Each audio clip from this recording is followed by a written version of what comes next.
Oh yeah, I'll start recording. How about that? Oh, that's a good idea. Oh my goodness. Holy moly, I'm glad you said that. It's funny, our show notes I'm has now like recording. Oh, big gosh. pink flashing letters, start your recording now. And yet I don't look Blink, final at reminder. any of you. All right. Okay, how are my levels? They look fine. Okay, good. Oh yeah, I should look at mine. Yeah, you should hi, look at YouTube. yours. Okay. There are 3 of us now. We are expecting a 4th. Oh, well, okay. Now there Well are 2. done. How'd you do that? Do it again. I guess it's even numbers only. I feel like I'm in a weird retro murder mystery. Right. Soon there is just Invited- Paul. And then there was Invited Paul. by a secretive millionaire. Exactly. I suppose you wonder why I brought you all here today. Clink. Maybe I'll share a different window. Sure. How'd that show go? I'm glad we recorded it. So where did Blake go? Maybe he hit record and like, I don't know. I think he accidentally did. Yeah, here we go. Okay. Stop share, present, share screen. I'm glad we went live. It's Yeah. going so great. It's awesome. Yeah. Love the quality. Very well. Okay. Hey, sharing Blake? screens. It's Blake. All right. Sorry, I noticed that I wasn't actually logged in to StreamYard, but I was here, so I logged in. All right. Okay. So anyway, I think what we were saying was that I think Quinn's coming at some point, but we may start. Ooh, there's a question in the chat. Yes, it is indeed a super graphic on my wall. I painted it up. Mm-hmm. That's well done, Mark. That's exactly what they're called. Okay. Let's see. I will start. Okay. Where is it? Here it is. This text I have to read because it is so complicated. Uh-oh. People in the chat are telling Paul about a spelling mistake. I didn't want to say anything. I like to do it this way. What did I... near Monty Hall. Monty Hall. Yeah, exactly. Oh, I liked it better as it was. Got the accent, missed the R. You need the 2 dots over the O. Like The funny thing is, it's the T that nobody pronounces. So if you're going to skip one, skip that. Yeah. Monty Hall. Okay. This is our best episode ever. Of 2024. Yep. All right. It's Mark, January 7th. your dad painted that for me too. Sorry, I'm just in the chat. Yep.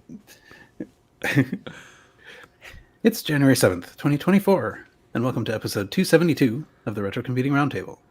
The RCR is a podcast about retro computer news, nostalgia, collecting, and further adventures in trying to remember how to podcast. I am Paul Hagstrom, this time near Montreal, and I am joined by 2 retrocomputing enthusiasts, and I am joined by 3 retrocomputing enthusiasts. The first of whom is Carrington Vansman in Toronto. How are you? I'm first, baby. Doing great. Happy another year. Excellent. Thanks. And next we have Blake Patterson, DC area, he says. DC area indeed, just outside. Yep, doing well. Weather is actually, it's been intensively cold, well, for this area. Although today it's taking a break, so I took a walk, and that was nice. So I'm all charged up and ready to go. And it's actually been a very, very retro, hands-on, fun kind of work holiday here last month. So it's been good times in the retro area for me. So yeah. Cool. Yeah, it's snowing here. I thought, isn't the whole East Coast under a snow? I guess maybe it doesn't get to you. It actually, we canceled all kind of plans midweek last week. There was going to be this enormous snow here, crazy snow. We got enormous rain, so I didn't actually look in to see what happened up the coast. But DC was just wet, and so nope, not really. Okay. Yeah, so it's wetter up there near Monty Hall. Right. Excellent. Okay, and if Gwen comes, we will bring her in as needed. Okay, so I guess the topic, we are all very well prepared, as always. The topic has been generally following the episode numbers. So this is episode 272, and we will talk about things from 1972 that we happened to dig up. I think, right? Seem Indeed. good? Most obvious is the C language. Yep. All right. So there's that. There's that. Do you want to talk about it, or you want to just leave it at that? Big deal. Like no programming language I think has affected my life more than C. So C essentially got invented in 1972, and some version of it is how I've made some version of my living for a big chunk of my life. So it's huge. Like, oh my gosh, like programming, I was introduced to the concept through BASIC, but the first time I did a program that was anything fancy and was with C. And then Objective-C, like some version of this, like is still like my life is all about C. My name even starts with C. It's crazy. It's all C's, baby. Yeah, there's so many, indeed, so many C-like languages. I mean, I am, for 20 some years, I've been a web developer, front end, back end, and like even now I'm learning a new one. It's this language called Java. Have you ever heard of it? It's it's a little bit C-like, but yeah. So we're shifting. It's like JavaScript, right? Yeah, same as JavaScript. That's right. So we're gonna do Java on the back end, C-like, and then on the front end, of course, it's JavaScript, and that's C-like, and I actually have not done personally that much C. I had this, I think, some contractor summer right after college near NASA. We did some C programming, but myself, I haven't actually done a lot of direct C. But I know you did indeed, Carrington, right? You were doing directly using C for quite a while, right? Yeah, for a long time, and then Objective-C and Swift, and like just all things that are C or C-like. It's a life in semicolons, baby. Like it's just and arguments about how braces should be done, and just frantically adding more asterisks to the beginning of something until it works. More. That's right. Pointers to headers, and just everything's pointer to pointer at all. It's pointers all the way down.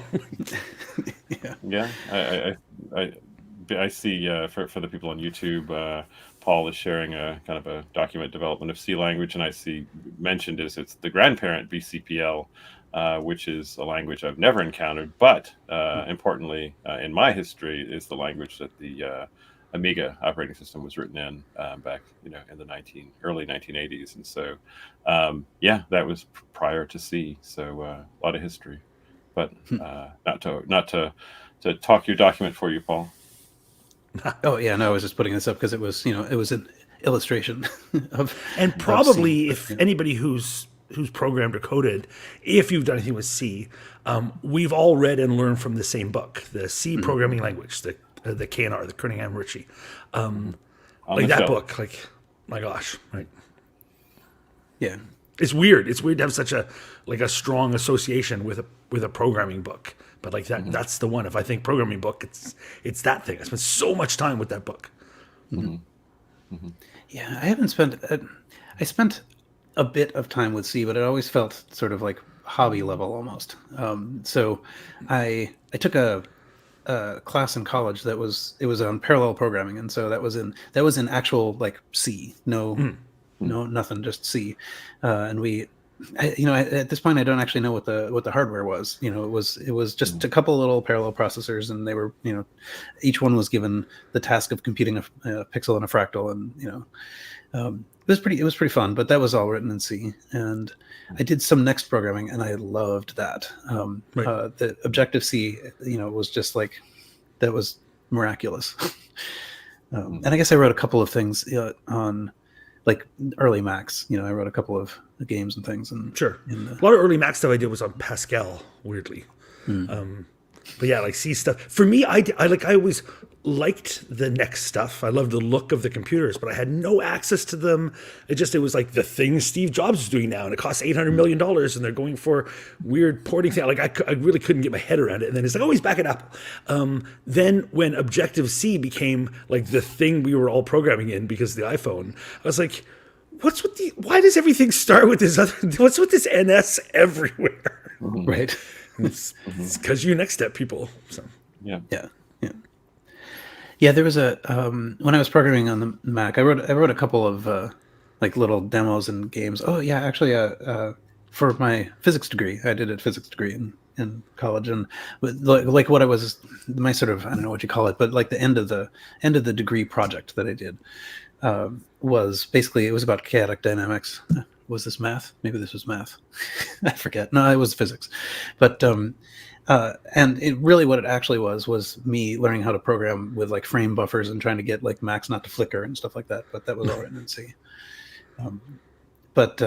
Yeah, it was what I was going to mention was that there was a book called, I don't remember what it was called, but it was by Dave Marks. There were a couple of C programming books that were, I think, maybe using Lightspeed C or something like that. Yep. And Dave Marks is a co-author of other Retrocomputing Roundtabler Jack Nutting on some like iOS development stuff, I think. So weak connection to someone who isn't here. It's interesting, the Objective C. I've programmed in a lot of different languages. I actually had a strange difficulty with some of the messaging, getting my head around some of the nested messaging in Objective C, but that's kind of a sort of a logical combination of C and Smalltalk in a way, sort of based on Smalltalk. And I was talking recently. I have a friend, Steve Riggins, who's an old Mac guy. He was a Smalltalk person, and now I believe he still is working doing Squeak programming, which is sort of a whole Smalltalk, evolved environment. I can't even. It's hard. It's like Pokemon. I don't really understand exactly what it is, but there's a lot of kids seem to like it. Programming in it. Have you guys heard of Squeak? Sure. It comes up occasionally. Yeah, I don't know anything more about it than it comes up here. But it's open source developing thing. Yeah, interesting out of Xerox, and I guess I think another one of the items on our list was what was that, Paul? Xerox PARC. There was an expose of PARC that came at 72. Is that what that is on the list? I don't know. It was something that CNN.com published in 1999 in this sort of hilarious looking, narrow 1999 webpage window. But I think it was just sort of talking back about, it must have been the development of the Alto. I honestly hadn't read came out of it. One of the it was on this show, one earlier episode, when I realized live on air that the Alto was not just the stuff up high that looks like it was also the refrigerator size thing down below. I'm like, it's less impressive. Yeah. I had no idea there was all that other part of it that's never shown in any of the photos. So, at least none of the photos 1972, that does seem quite early for the Alto. I don't know. I'm not sure what the Alto can't be 72. Yeah. No. Xerox PARC, that's such a weird thing. Like, I think of it as everyone says, they developed all this stuff and the Apple people went and ripped it off and whatever. But it's bizarre how much stuff got made there. And they were just like, is that a fancy new photocopier? Nah, give it away. Who cares? Xerox seemed to have no idea what they were making or any of the value of any of it. It's so strange. No idea what to do with it. Yeah, it's crazy. That's not a photocopier. Come on, you guys. It's not a photocopier.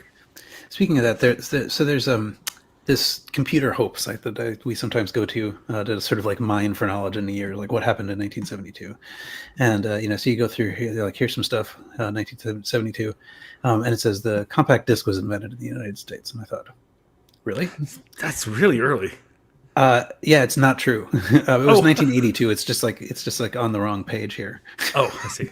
So, because you can see though that maybe it would, like, things get invented way before I hear about them or the public uses them or whatever. So it wasn't inconceivable that in 1972 the idea of it, but it might have held 100K or something. But but no, Philips in 1982. Okay, so we'll get. It looks like the Alto, the first version of the Alto was March of 73. So way earlier than I would have thought. But it's the first version, so interesting. Yeah. Nice. And Go ahead. It was a couple of things, short things on the list that we're looking at from 1972. I think Okimate, the printer company, was formed, and I actually had great fun. My first color printers, Okimate 20, on both an Amiga and on the Atari ST. They were like 24-pin wax transfer printers, but it was pretty cool back in the day. I mean, I had never to see color like that, on your desk was. According to the chat, everybody has to drink again. Yeah, I mentioned Amiga again. Everybody drinking, I mentioned Amiga. And then I guess one other little item I was going to mention actually there's a little item and a big item.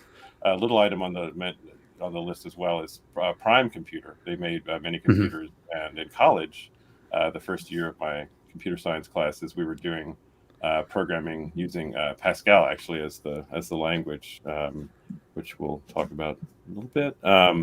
But we would dial in, on to do Pascal, access it from remotely from our.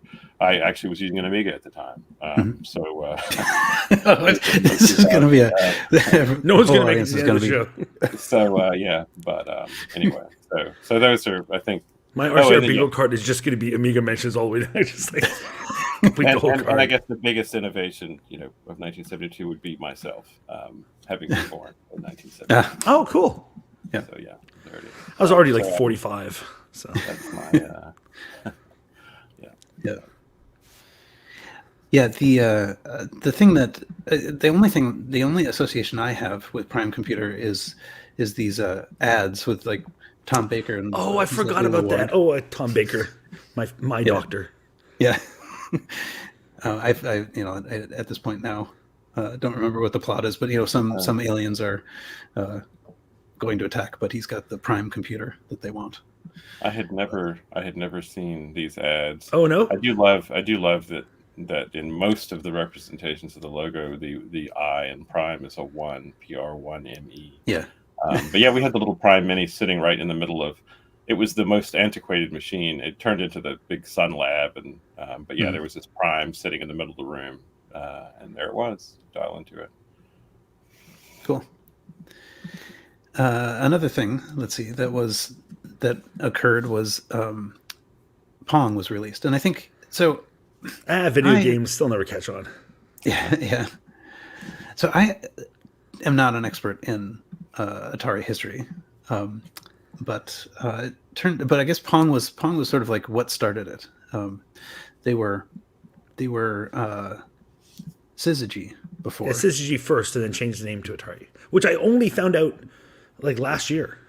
I never knew that was the case. In the text adventure game I made last year, Dorm, Syzygy is like a magic word in it. Like I always thought that looks like the word that you would type in a text adventure and have a thing happen. And then Kay asked, did I put that in there? It's an Easter egg for him because I wrote the game because it's an Atari thing. I'm like, I had no idea that word was an Atari thing. I just thought it was a cool looking word. Yeah. But yeah, so I think we talked about Space War a time or two ago, and I think that was Syzygy, and then Pong was Atari. Cool. So, but anyway, whatever. I feel like there must be more to say about Atari, and yet I'm not too well versed in it. And it doesn't exist. They also spawned, what was it, Syzygy, and then they spawned what was it, Tengen, for legal reasons. They created another company that was. Do you remember that, or is that there was some reason that they couldn't market something? I don't know if it was some anti-competition situation or, So I didn't realize that they had a different name before, but the naming in Atari is kind of a weird situation over history, in my memory. All right, let's see. Hello, Quinn. Hello. Let's see. Let me back up here for the purpose of cutting you in. And joining us from rural British Columbia, Quinn Dungy. Hello. Edit that at the beginning. There we go. Seamless, baby. Post-production gold right there. That's right. You want to say anything about C? Do I want to say anything about C? We've been talking about the language C, invented in Oh. 1972. Pretty much 1972. about as far as we You got. may have heard of it. Yeah, I'm sure you covered it. There's not that much to say about it, really. It's a fad. It's over. It's a fad. It's got Yeah. Still waiting no for B. legacy. Yeah, never amounted to much. Right. Well, we were talking about Atari. Yeah. Other things. Speaking of not Magnavox amounting to Odyssey. much. Yeah. Sorry, So- what was that? So we were talking about Atari. I don't think I had much more to say about that, but there is interesting stuff to read. So I'm looking at a page, mcurrent.name, Atari history, syzygy.html. Mcurrent, I believe we actually talked with him on an episode long ago of the podcast with me and Jack and Michael. So this is one of the things he generated, a history of Atari. So read up on that if you want to know about syzygy. Anything else 1972? Do we want to talk about the Magnavox Odyssey? We can mention it. Oh, that was 72? That was also 72, yeah. Yeah. There is a Magnavox Let's talk about who's Odyssey. first. Let's talk about first. Let's use the word first a lot. Yeah. Okay. This is to generate engagement. Yeah, exactly. Like Big Carrington. The Odyssey is actually kind of a cool thing because it gets credit as being the first like cartridge-based console, or well, yeah, that word first again, right? People say, oh, or channel F, what Fairchild Channel F, RAR. Okay, shut up, nerds. But the point is that what's interesting about this machine is that it had interchangeable cartridge games, but there was nothing in the cartridges. So they weren't they weren't ROM chips like a modern cartridge would be. They actually just had little resistors in it, and they bridged traces on the connector. So all of the games were in the console, and the cartridges, quote unquote cartridges, just bridged different pins to enable that game. Which I did not know that. Yeah, That is really weird. it's sort of shockingly devious. Yeah, I think all the games came with it. I don't remember if they actually sold the games separately, in which case that would be full evil. But Yeah, because you could have just had a Switch. yeah, exactly. Yeah, and if you took it apart, took one of them apart, you'd see that how it worked, and then you could just figure out how to get to all the rest of them. But yeah, I don't Also know. crappy for expansion. Because it's like these are the Yeah, games. well, yeah, exactly. No, yeah, it had like 6 games or something, and that was it. Yeah, but it was this early, so we were figuring this stuff out. So it was kind of neat. I imagine at the time the notion of mass producing a ROM chip just seemed bananas. Like that would be so expensive, right? Because ROM and RAM chips in those days were crazy expensive. So they probably would have had to charge $300 for a game if they did that. So it was probably just a way to solve that problem. There's Very weird. I'd never heard of that before. No, me neither. I didn't realize that they lacked the. Yeah, that's interesting about the empty cartridges. I'm sharing screen for those on YouTube. Okay. There is in DC at the Smithsonian National Museum of American History. It's an exhibit that's went up in I think it was like 2015. Looking at the date, I went right after it opened, and it looked as if most of, if not all of, the exhibit is still there. Even though it's in the section where they rotate. But it's basically, they have a Ralph Baer created the Magnavox Odyssey as a sort of solo engineer. Well, actually, I don't know. I think he did most of it on his own. But they recreated his workshop in the exhibit. Just outside the exhibit, they have, and you can see the Odyssey. I don't know how many of the circuit boards that are shown are prototype Odyssey items or what, but and some of the other inventions that he's been part of.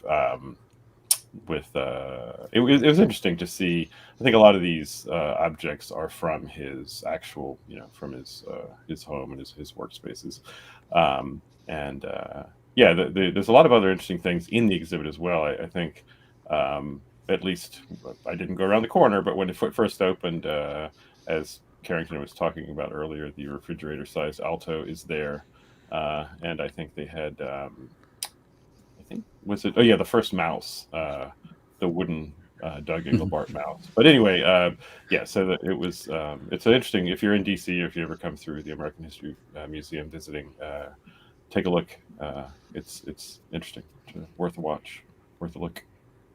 So to answer your earlier question, Ralph Baer did basically design it entirely himself. So the original Odyssey was a commercialization of his game Tennis for Two, which was an oscilloscope game and is largely credited with being first, there's that word again, the first video game ever.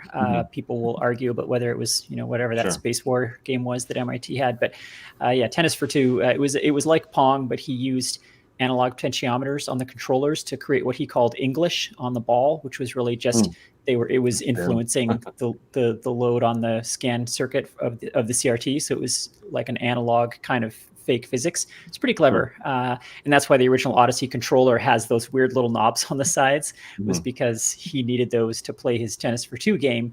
And then he figured out a couple other games to do with the same circuitry. And that was what all the cartridges were.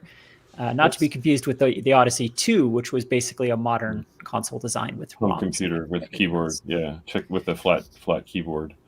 I had a neighbor that had an Odyssey 2, and they had some pretty interesting games. It was a good console by all accounts for the time. The Odyssey 1 was a very strange beast. For sure. I was glad. I'm fortunate to have had this weird neighbor that had the Odyssey 2, because I never encountered another one, and I played the games on them for hours, and so that was cool.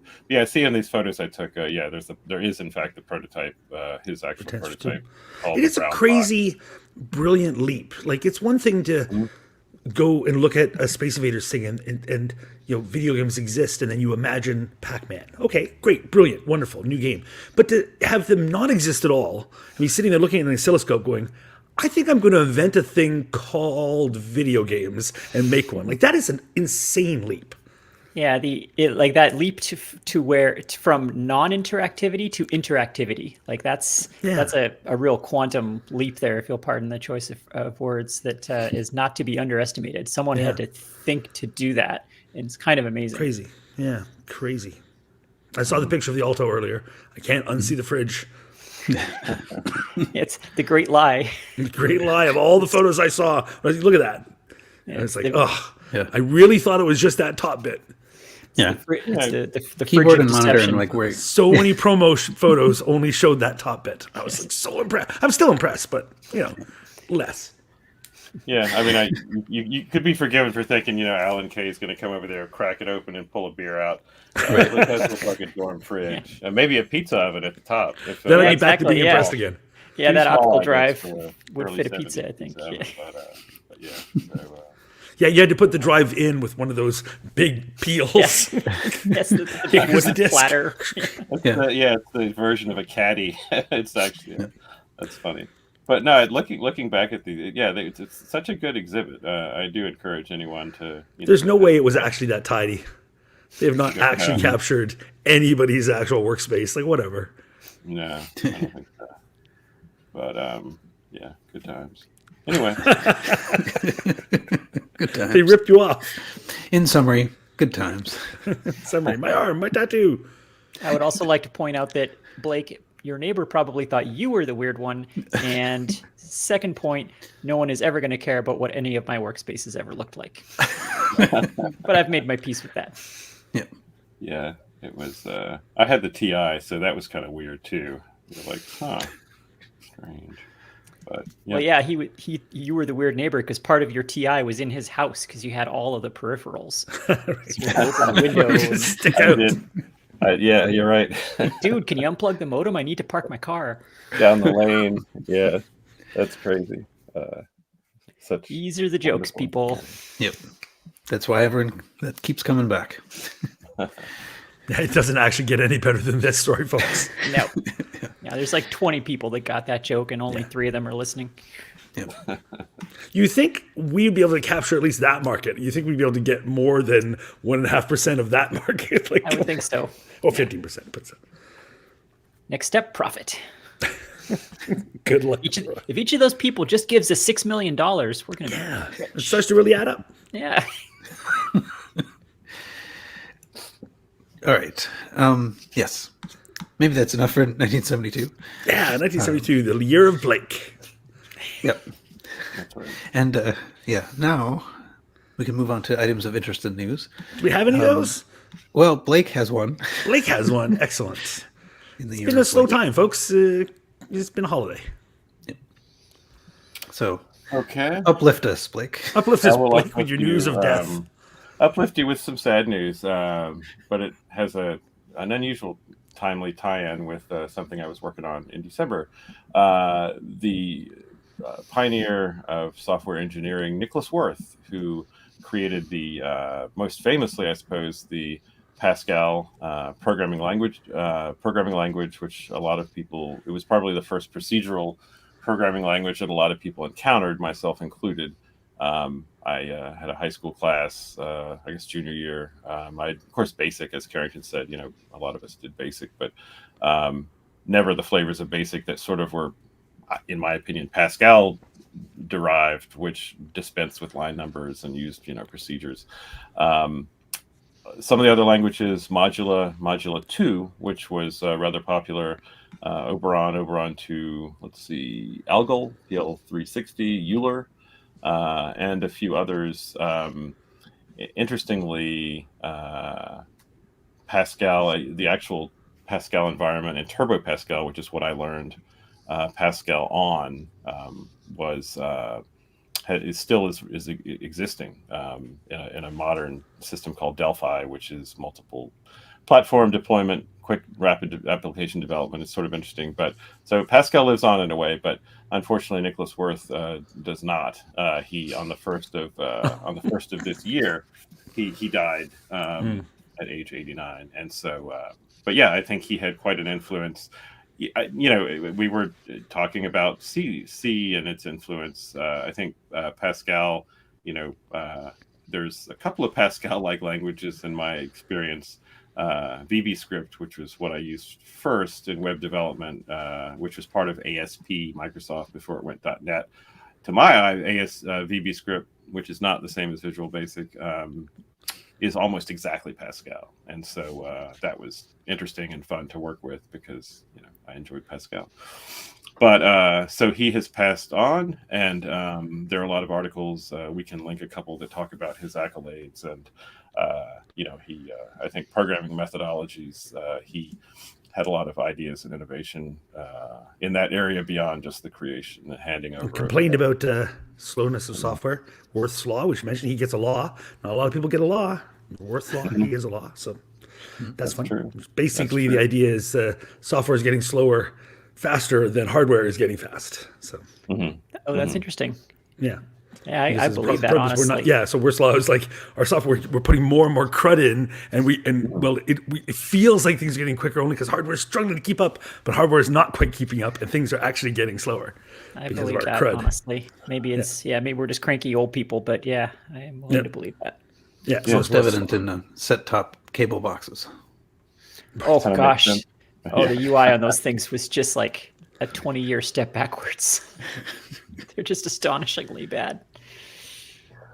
So the piece I mentioned that kind of ties back is I was just early in December. I noticed it was in 2023 that the Turbo Pascal, which was a very popular and very inexpensive Pascal development platform. It was in fact the first IDE, fully integrated development environment, where instead of bringing up whatever text editor you use and then having a compiler application and then a linker that you'd execute on the command line to get something compiled. This was basically an editor, a nice programming text editor, compiler linker. It would all happen. You could basically just say run, and it would compile, link, output the executable to disk, and it would show you where it was able. I think on some platforms, I know DOS it did. It would show you could run the program and then escape back out to its editor. So that's I had started with Turbo Pascal in high school using this, and I did a little blog post since it had turned 40, sort of to mark the moment, and I had an interesting little odd, perhaps, excursion with it, in that I ended up in early college. I was using an Amiga, as I'd mentioned before, and an Amiga 2000, in fact. And so I wanted to use Turbo Pascal specifically because I really liked, I had old code and I liked the environment. And it was easy to emulate a Mac on the Amiga. So I purchased the short-lived Macintosh version of Turbo Pascal. I think it was only updated, maybe never. It was released and then killed. But it worked well, and it did what I wanted for Pascal programming. When I was having trouble, the Prime I mentioned logging into, the line was often busy because I think it had like 2 lines going into it, modem lines. And so, so I could do homework on using Turbo Pascal on the on the Amiga. And of course, there are people that commented, yes, there were Amiga Pascals as well, but again, they were, as far as I could see, they were more in the older version of the way things were done, where you had a separate compiler and text editor, and I kind of liked it all in one. Life before Xcode was what you're saying. So a whole bunch of stuff I used, and then I got Xcode, and I seem to never change. And looking through this, actually, this is something I noticed some time back, but I mention it sort of in an ironic twist. In the first issue of Amiga World magazine, Borland, who creates Turbo Pascal, had this very enthusiastic ad about Turbo Pascal coming to the Amiga. It was Turbo Pascal will become the de facto standard of Amiga graphics programming, blah blah blah, and that never happened. It never came out. It never came to life. But this was an ad that was placed probably in early autumn 1985, and I don't know how far that got internally, but I can guarantee that it never floated around, in any version. So didn't happen. Had to use the emulator, but so that was. And then here, a few weeks later, unfortunately, the creator Pascal passed on. So, I've been thinking about Pascal lately. I don't think I ever used Turbo Pascal. I think I probably did launch Turbo C a couple of times, but mostly I wasn't on PCs. So we used Turbo Pascal in our high school programming class. That was my first exposure to the language, and first exposure to an IDE like that. And it was a good language. We had Olivetti's in our high school computer lab that ran Turbo Pascal and CGA, and it was fun. Nice. And my big Pascal association is with the early Mac and the inside Macintosh things. And also, I always think of the Apple II stuff, because I could never understand, okay, Pascal's a language? No, it's also an operating system. I don't understand. I'm sticking with DOS. I don't understand. Pascal on the Apple II was weird. How is it an operating system and a language? It's I don't get it. Yeah, My brain is too smooth. It had the visible cursor, so you could see it drawing text. So you always knew when something on the Apple was written in Pascal, because it did that weird modem-style text drawing. But on the PC stuff, though, I was always really jealous of the Borland IDE environment, because it was all done with the extended graphics character set that PCs have. So it was all quite clean and really, really fast, because it was all text. And so it was actually a really nice environment. Plus multicolored, even on a CGA monitor, it would do a bunch of colors for the text mode. So it was actually super nice, and at the time, a lot better than anything that my Apple could do. But I wouldn't have admitted that in at the time. court of law. It's interesting, as TI went hard on the Pascal thing. There was what you're talking about, the weird operating system. There's the UCSD P-code system, where basically Pascal could be compiled into not so much binaries, but kind of a bytecode, and systems would run basically a virtual machine of sorts on so Pascal was in that way portable. And TI had these ads for it, and all with Bill Cosby, and all these a lot of literature, and I remember, in order to run it, you had to buy a card to put in your or a sidecar. If you were doing the side shuffle, you'd buy one of those things. But if you were like me and actually had the slot box, you would put a card in there, and it basically had the hardware to run this virtual machine. So you could load, and I was looking at some of the old TI newsletters in user groups beyond those I was a member of, within the last couple of years. There was Pascal users groups with thousands of programs that were all interchangeable and could run on the TI that had this card, or I guess I never played with it, but it sounds like the Apple would also run this P code system. And there are other systems that would do it. I mean, PC mainframes, and I guess if you kept it to 40 columns or something, or, you didn't go crazy with the text display, you could pass this stuff around. And yeah, so that just, what a weird sort of thing. Yes, it's an operating system in a way, and it's a virtual machine, and it's hardware for that. It seems so strange to me. But yeah, that was a thing. And but yeah, I never played with that area of it. I never touched it for that. Just to be clear, so all Pascal runs on that P code layer. If you're building an executable, an exe file on your DOS PC or whatever, it comes out as an exe, but inside that is running a little machine that's running. Oh, even like Turbo Pascal or something like that. Yeah, everything Pascal ships code that runs that P code. Yeah. Okay. It's a foundational to the language. Yeah. Wow. Yeah, even like on the Apple II, like Wizardry, if I'm not mistaken, was written partially in Pascal, so you can actually dig the P code out of Wizardry and run it somewhere else in principle. Wow. Well. And I suppose you could actually be an expert in reading P code, operations, but that just makes it completely opaque to me. Like I can read the 63502, I can read basic and text strings and stuff, but I mean, I don't want to have to go look up what a P code is. Yeah, it's a kind of a tokenization. It's somewhere between a tokenization and a compile, kind of like AppleSoft Basics tokenized when it's stored, but it's not. It's more compiled than that, but not quite all the way compiled. It's a funny thing. Well, they say if you use Pascal long enough, like in the Matrix, you just look at the P code and you can sort of see the shapes that are being rendered. Yeah. I mean, we've sort of gone back to that model. Interestingly, if you look at like modern LLVM compilers, there's a lot of intermediate language layer stuff now in modern software as well. So a lot of that stuff. WebASM. A lot of that stuff's technically compiled on the fly. So we're kind of have gone back to that a little bit, kind of going back to Wirth's law. It's like, well, we have all this free horsepower now. Let's do silly things like that. Let's just compile everything on the fly or whatever. So it does enable a few neat things, but I'm sure it's contributing to the overall sloth of software. All right, let's see. Carrington, did you have anything you wanted to? I got nothing here. Welcome to the new year. Yep. Okay, I had a quick thing. Let's see. I think this is a quick thing. Which thing should I talk about? I guess I'll talk about a quick one. Yeah, right. So let me find it. There.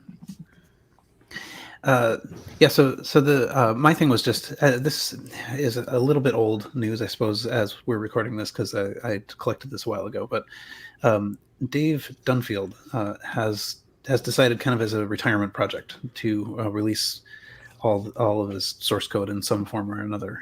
And so there's a page that has a bunch of this stuff on it. The thing that I'm not sure where it is here, but the thing I mostly know the name Dave Dunfield from is image disk.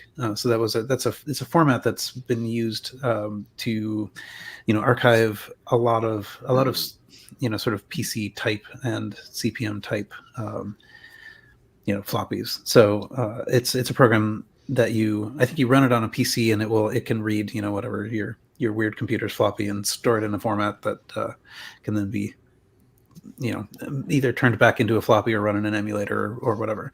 But so it's kind of neat to have the source code available to that. And it looks like he's written a whole bunch of other stuff. It's in a part of the retro world that I'm not super familiar with. So I don't know all of these programs, but if you do know the name Dave Dunfield as the author of something that you were interested to know, like sort of how it was done, check this out. Here's image disk source, which I apparently have just now downloaded live on air. But so there you go. That was the short thing. Let's see. Quinn, do you have anything? I normally do my prep 6 minutes before the show, and Discord lied to me about the start time of this episode, so I have nothing.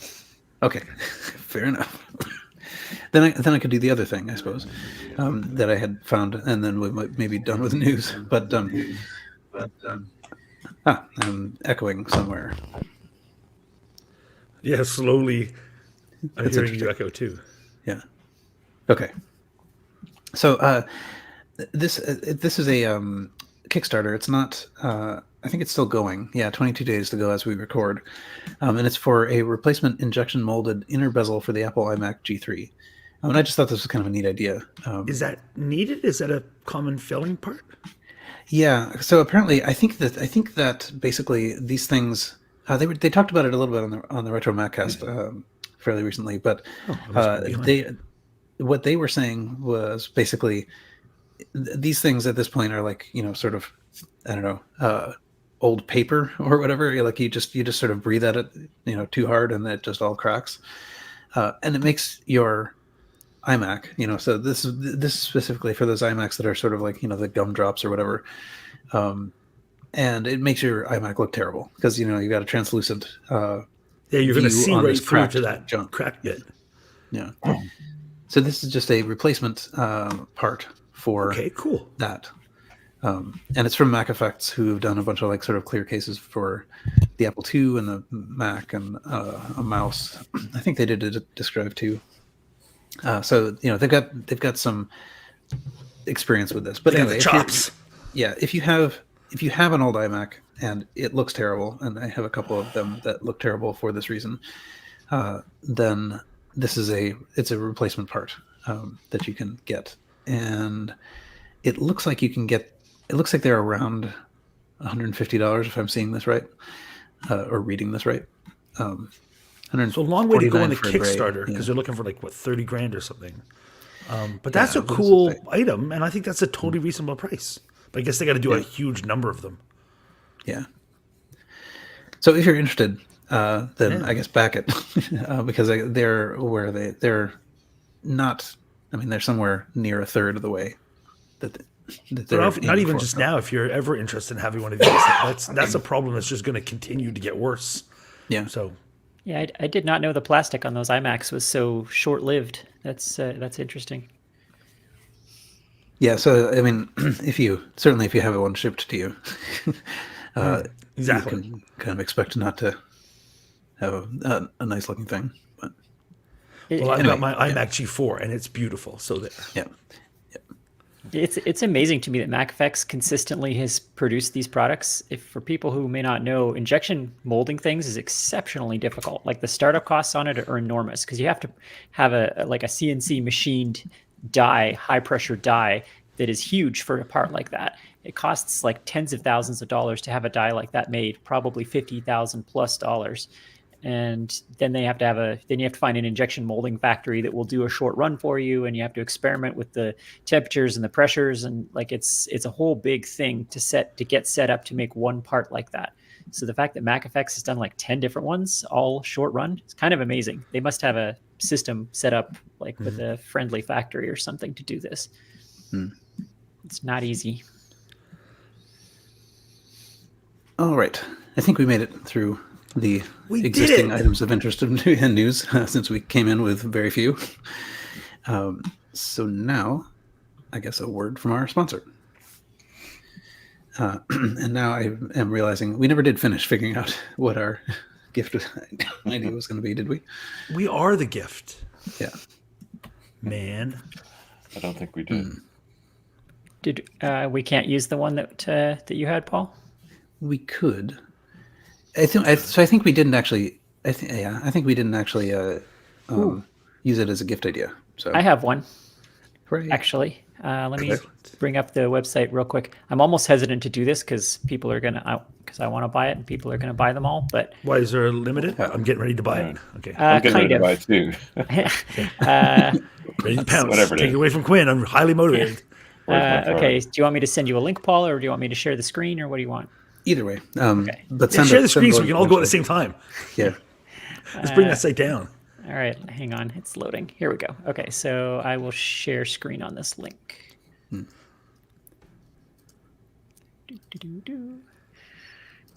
screen. There we go. Okay.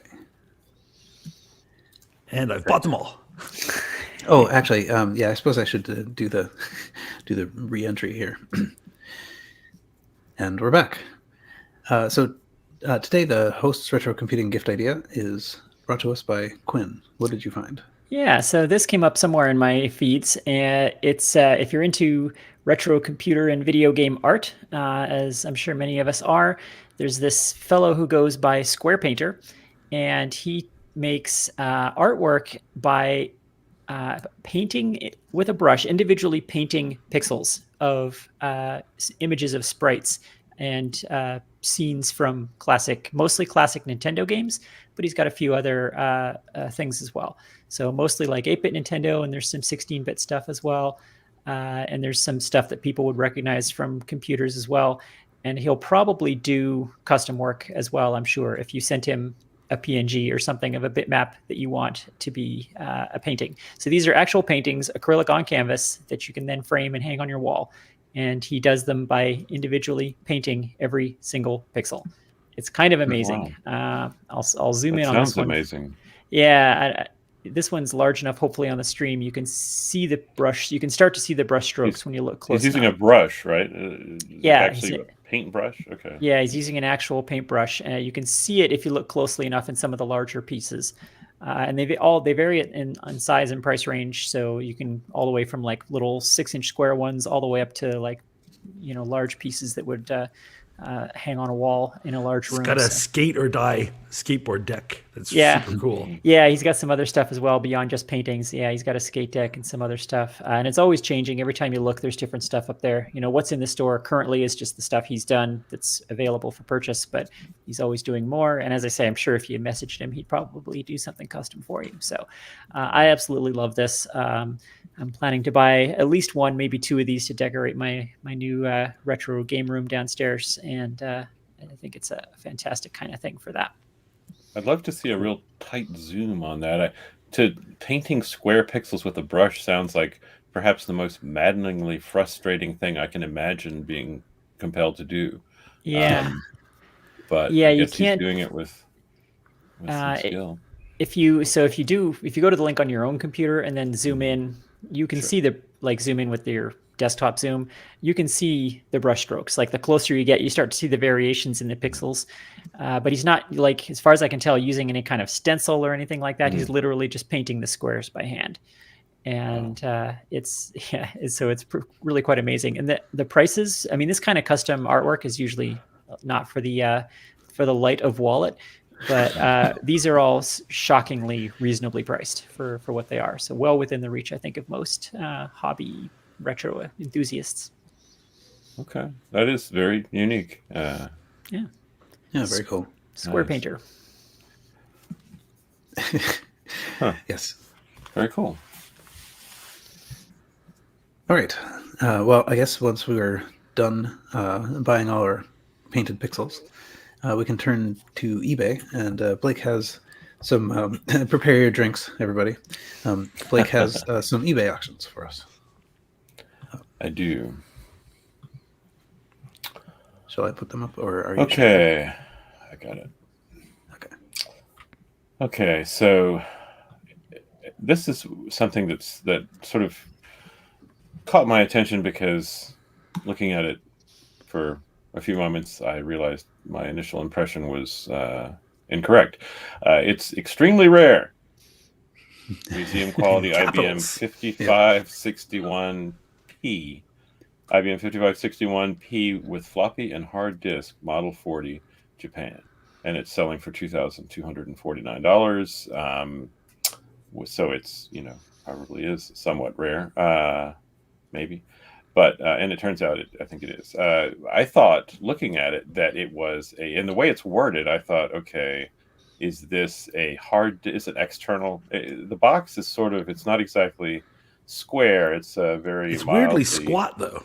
Yeah, it's mildly vertically rectangular, but it looks kind of like, I thought, is this an external storage a peripheral that has, a floppy disk and a hard disk and, power supply, and you just plug it in to your IBM. And I thought, okay, it looks kind of like something you'd plug into an RS-6000 or something. But on further inspection, what it is, this is a 286 PC that was only marketed in Japan, the 5561. There's the 5000 series of computers that was marketed only in Japan, and they believe, I mean, they came out over the years, but I believe these predated the PS2. But yet they have their industrial design. I mean, it leans more towards the RS, their IBM's RISC systems, but it's in the same ballpark as PS2, a little more rounded, a little less brutalist in its, in its aesthetic. But yeah, it's a PC, and so looking into it, there's a whole line of systems that are all shaped basically like this kind of rounded, kind of a wide mini tower stature that you'd put on a desk. And it's related, and this is a machine that had caught my eye. I'm about to show that had been, I'd seen a few pictures of it, like in the periphery of some article here and there. I think I saw Creative Computing had one, going alongside a PC Junior article, and it's the IBM JX. And what this is, it's in fact the 5511 or IBM JX. So it's part of the same 5000 family. It was only marketed in Japan, I believe, although I have a vague feeling that I heard it might have. Yeah, I think only Japan. But what it is, it's a really, to me, nice industrial design. It came in both dark and light metal. It's kind of a pizza box about the shape of a PC Junior, and in fact, it is a PC Junior based system. It's basically a PC Junior, but more capable in that it has it would have to be. two 3.5-inch floppy disks. It looks like it has the cartridge ports as well, a better keyboard, and some monitor from IBM I hadn't seen before. But this was this earlier member of the PC family, of the 5000 family, which came out in 1984. Was the first IBM consumer x86 machine to feature a 3.5-inch disk drive. So their PC Junior-ish thing for Japan is where they did their first 3.5-inch drive, which is kind of interesting. But I had never seen this. It's an interesting looking machine. I kind of like the look of back to the 5561. I kind of like the look of it. Yeah, I guess maybe this is something of an inspiration for what became the PS2 line. As far as appearance, that kind of thing. But I had never heard of this. I'd never seen anything like this before. It sounds like you hadn't, Carrington. Nope. When Paul had you seen anything like this? No, never. No, looks like there was a 5561 G, H, J, K, M, and P. Never heard of any of these. Yeah, if you dig in, I wasn't gonna go into that here. But yes, I looked in there. I think this is the first, as you go from from back towards that PC Junior-ish machine. This and keep incrementing upwards in power. This is the first one that picks up a 286, and I think there may have been a 386, but there isn't hundreds of items in this list in this series. But yeah, so interesting looking. And if you're interested, it's selling out of New York. Delivery price varies, and again, it's buy it now, $22.50 basically. So. But yeah, that's something new for me. I hadn't seen that before. So. I know when I saw the image of the front, it really kind of looked like what a generative AI might create when asked to make or possibly a nanoraptor entry into the PC realm. Yeah. Well, luckily it doesn't have a partially formed mouth or hand coming out of the side, so it looks like it's not in fact an AI, or. I'm not going to get into what Retro Earl had AI generate for that Commodore logo. That was in our chat, horrifying. Maybe it'll be mentioned later in the podcast. But chat's asking about length. Like you can fit a full-length ISO card in it. I can't see. It's bigger than you'd think, like in the front, but I can't see any stats about it or how deep it is. So I have no idea what it takes card-wise. Let's see. Wonder, just doing quick searches for 5561. Not a lot about this thing online. Are there pictures of the keyboard? I'm curious if they have like some sort of kanji symbols on the keyboard or something. I didn't see, and it doesn't look like this necessarily comes with a keyboard. I see that there's a picture of the internal of a 5560, but that is more of that basically is exactly the IBM PC style, unit. So I can't find internal pictures of one of the units that's this kind of tower arrangement. I'm afraid maybe it is quite rare. Yeah, interesting. Yeah, it's true though. It doesn't look like there's much space for. Oh, here I found an old auction with one that shows pictures from the side. I'll stick it in chat. Somebody can share it. I don't think I can share in this. Paul will share it. Yeah, if I can. Where are you putting it? I just stuck it in the chat for StreamYard. Oh yes. Okay. Yeah. But yeah, I just brought that up. There's an ad there on the right. If you click on that, maybe we'll get a look at some of the other systems. Zoom in. Oh, am I? Oh, I'm sharing. That's me. Yeah. Okay. Yeah. Didn't realize. Here, I will in a second share as soon as I can find. Yeah. So we're looking at Yahoo Japan auctions. Yeah. Yes. Yahoo Japan auctions. There's a place I've not ever been. Ah. Oh, okay. Yeah. So here, there's a picture of it. The keyboard sitting on it, and it does look like it's long enough to have a card. It's much larger than I thought. The space bar is the size of a shift key on that keyboard. That keyboard is something. That's like a parallel universe keyboard there. Yeah. Yeah. Can you zoom in on that thing, or is there a bigger picture? Good question. That's one of the craziest keyboards I've ever seen. And yeah, it's got kanji, right? Yeah. Yeah, that's wild. Yeah. Space bars are for chumps. Yeah. The arrow key. Go ahead. So for viewers at home, the spacebar has been replaced with like a shift-sized key that's presumably the space, and then additional probably modifier keys on either side of it. So there's at least two, maybe flanked. 4 extra modifiers on this keyboard, and It must be 4. Yeah, 2 rows of what look like function keys. This thing is a beast. Yeah. They must be loading the keys with the kanji characters with all those modifiers. I'm sure there's like 4 or 5. Yeah, if you look at the characters per keycaps, there's at least 4 symbols on most of those keys. Worse than a Commodore 64. Yeah, that's wild. Yeah. Or a Spectrum. Yeah, I was going to say. Yeah. So is this? I can't quite tell. Is this for sale? Can't tell if it's a current auction or an old auction. Looks like it's from. I can't even tell from that date. Yeah. Maybe has 22 hours left, left. right? Just start clicking those green buttons. What could go wrong? Yeah. It sounds good. I may have just bought it. Well, I think this translates to about $500, so it's not actually very expensive. The shipping would be. So. Cool. Neat. I've never heard of these ones before. That's cool. It's interesting that they're made by IBM, so that must have been a Japanese market only kind of model that they were manufacturing, as opposed to like the MSX machines, for example, where Japan had a lot of their own machines that were made by local companies to meet their specific needs for language and so on. But this is actually made by IBM for them, which is unusual. I think like there was a Japanese Apple II as well, like that. There's only a couple examples, I think, of U.S. companies making computers for the Japanese market. This would be interesting to know. I wish I haven't come across it, but it sounds like IBM's situation in this period for consumers in Japan would make quite an interesting book. I'd love to hear about it. There must have been a whole unit dedicated to this, and that has nothing to do with anything that we've seen. I'd like to see a book on the Japanese computer market in general. I mean, well, it was a whole parallel universe of computers that most of us have probably never seen.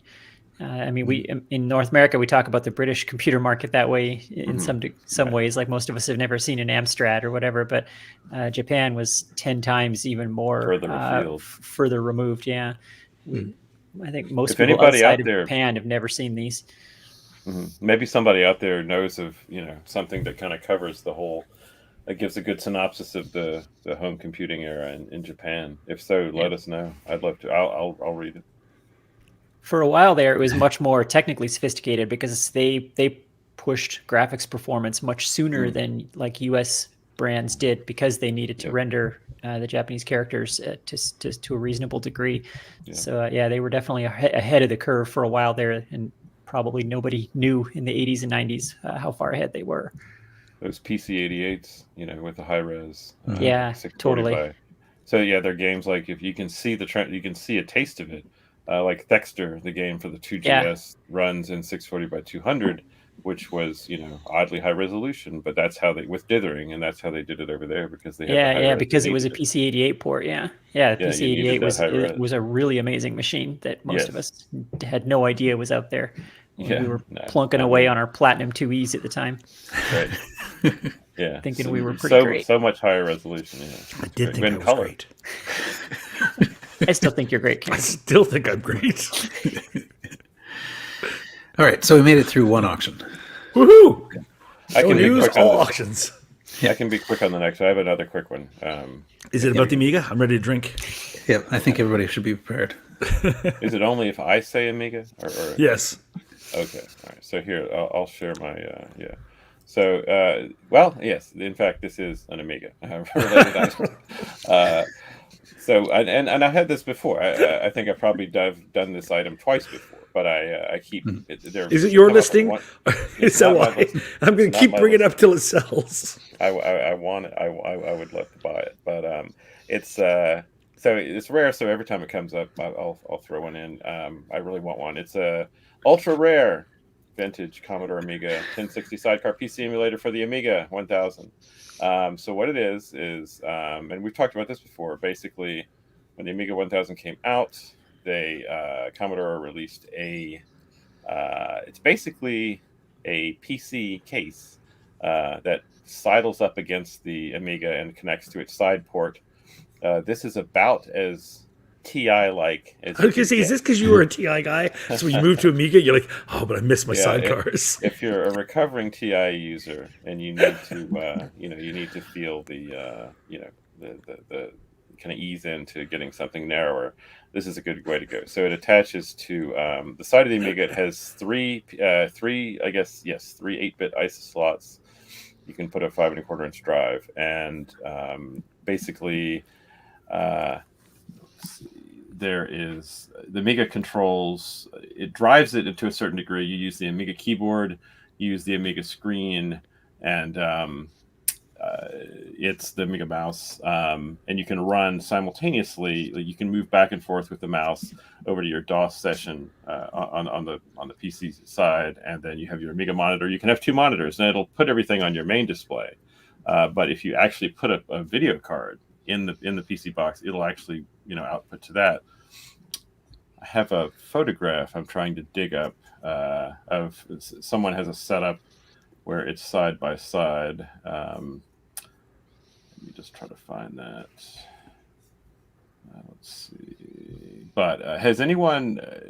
Aside from my mentioning this a few times, is this something anyone was aware of? Back in the day. Nope. Yeah, I actually had a classmate in high school who had one of these. Yeah, he was one of those Amiga people that never shut up about his Amiga.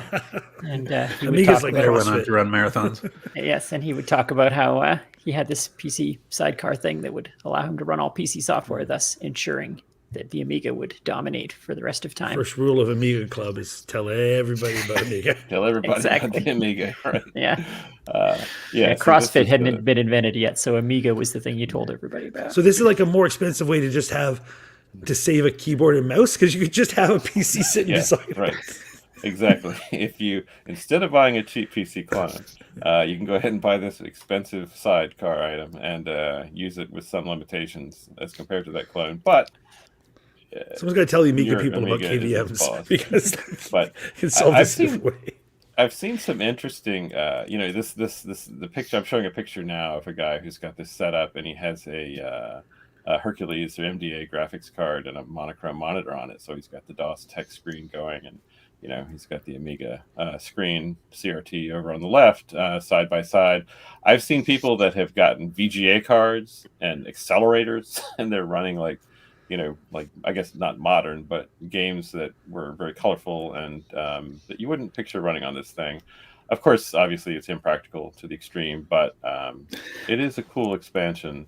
And it also happens to be the first way that Commodore offered a hard drive for the Amiga, because they apparently sold a configuration with a hard disk on a card that you could buy all together, and that hard disk is accessible through the Amiga.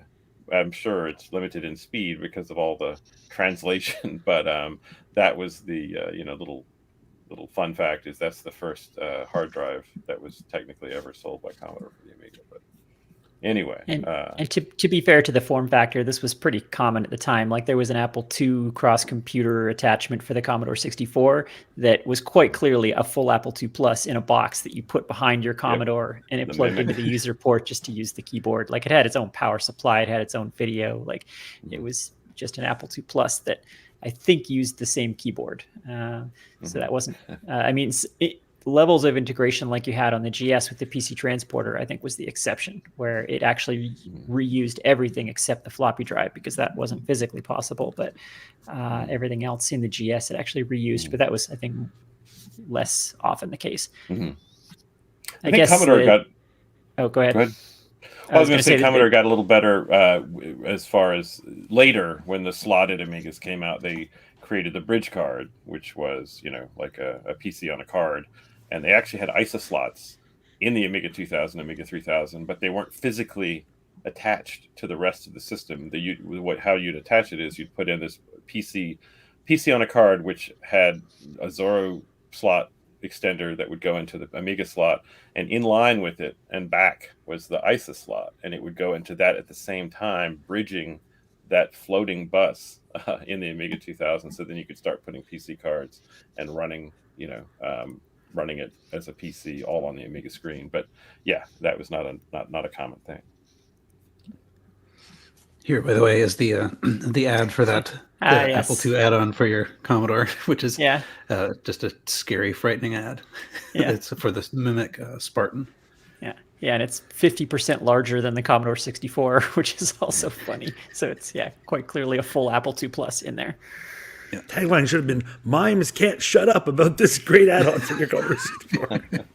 Yeah, that is a disturbing-looking mime in the ad. Yeah, as opposed to those mimes that are just like not disturbing looking. The calming, peaceful mime. Yes. Okay. Perhaps we should move on to the next auction. Do it. Sadly, everyone... It becomes 2025. There's a number of people out there that are now passed out on the floor, which is unfortunate. That last item was rough. I do apologize. Yeah. So, that's it for me. All right. Carrington, you have the next one. Oh, cool. Do I? Yeah, that's me. So I use this segment to try to sell Paul on something. This time I couldn't see anything worth buying, and I picked an auction that nobody should actually buy. So sorry if somebody in the chat is your auction, but I'm going to recommend you don't buy it. But it's an object that I really like. So this is all the new stuff, and it mirrors what I have or had. I don't know if I still have my Apple IIe. I think I do then somewhere in my Apple IIe. And if you want to get an Apple IIe connected, or a slotted Apple rather, any of them, connected to a modern computer. There's more ways to do it now than there used to be. But my favorite way is the way that I did it, was with a RamWorks card and the VGA daughter board that goes on it. Now this is the modern equivalent. So this is the Reactive Micros RamWorks 3. So it's not the original RamWorks 3, it's the current one. And from A2 Heaven is this little thing here, which is the VGA daughter card. I have the original RamWorks with the RamWorks VGA daughter card, and presumably this works the same. And what I like about it is that the thing that I use my Apple IIs for is just gaming, like 100% gaming. And this combo works incredibly well, and I could see no latency, nothing. Like it worked just perfect, hooked up to any monitor I could throw at it. And it's very easy to convert VGA to something new, to pop it over to HDMI or whatever and hook it up to a TV or a modern monitor or whatever. So the combo is great. This little button here is the display switcher. So this, you can switch between, do you want it to be color or monochrome or green screen, or kind of like you can switch between a whole bunch of stuff. And it's really cool. It just goes in a slot, gives you both really fast RAM and also VGA output. The problem with this particular auction is the price is $229, and these things are currently available, and I just double checked and none of them are sold out, and you can buy the pair from Reactive Micro and A2 Heaven for less than $229. Like the RamWorks card is, I think, $80, and less if you buy it as a kit, and the A2 Heaven VGA extender is $60 or $80 as well. So it's less expensive just to go buy these things, and so they're currently available. So I don't recommend this actual auction, but I do recommend this setup. It's fantastic. So if you have a slotted Apple and you want it to connect to a modern monitor, this is still my favorite way. Love it, love it, love it. It's fantastic. Maybe it's priced high because this is in fact the RAMWorks 4. Is it? It says RAMWorks 3. Well, that's what the eBay title says. Oh. Or no, that's what it says there too. RAMWorks 4. What's a RAMWorks 4? Maybe that's better than one. So maybe that is it. I thought it was a botched title. It's one better. One better. Maybe they just called it that. I don't know. The one I have is definitely a RAMWorks 3, like an original. What is a RAMWorks 3. 4? That's also not how you do 4 in like he just 35 isn't just like 35 slots. So right. Well, that's how many, anyway, the combo is great. In prison you've been. Works really, really, really well. So whether you get an original one, like I got the original things, but I've heard nothing but good stuff about these. So. Did you have the original from like Applied Engineering, like the long? I got, which I also just got off eBay. Like somebody was just selling quite a while ago an original RAMWorks with the VGA daughter card, and I just bought that and threw to my Apple They had a VGA card. Yeah, they had the VGA little daughter card. Like this is all new versions of vintage stuff. Right. Weird. And it works amazing. Like just completely seamless. Worked amazing. So, and I just love it. Completely love it. So. Same was the original RGB output. Maybe.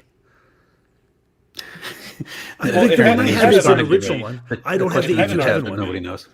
Well, the one I have isn't like white. It's not the A2 Heaven. I've got the AE branded one, and I swear it's regular VGA. It's not putting out like an odd RGB signal. I didn't have to use a converter. Cool. I converted over to HDMI, but that's it. Anyway, don't buy this. It's too expensive, but do buy the things from the actual stores. It would depend what you mean by RGB. Sorry, my pet peeve. RGB is not a video standard. There are. Oh, I think when people say that, I'm assuming they mean 15 kilohertz weird. Yeah, stuff. Like the 15 kilohertz arcade video. 15 kilohertz horizontal scan arcade video, which has 3 separate signals in it for RG and B. But there are analog and digital video standards that are like that. So anyway, RGB as a video output doesn't actually mean anything. But sorry, rant over. Oh, good to know. All I know is I got the vintage ones, the AE stuff, and it just works.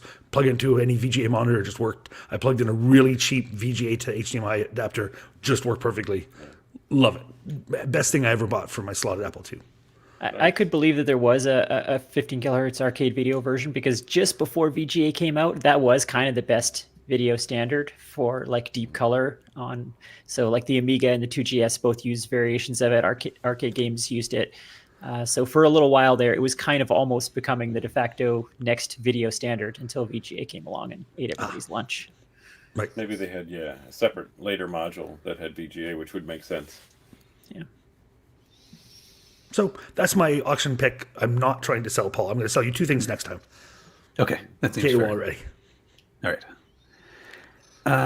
Okay, I'm next. I have this. All right.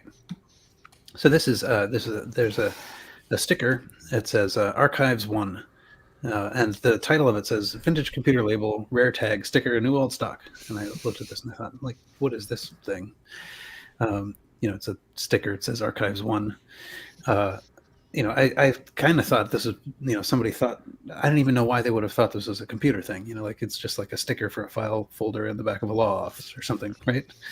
But it does say in the description, it starts talking a little bit about this.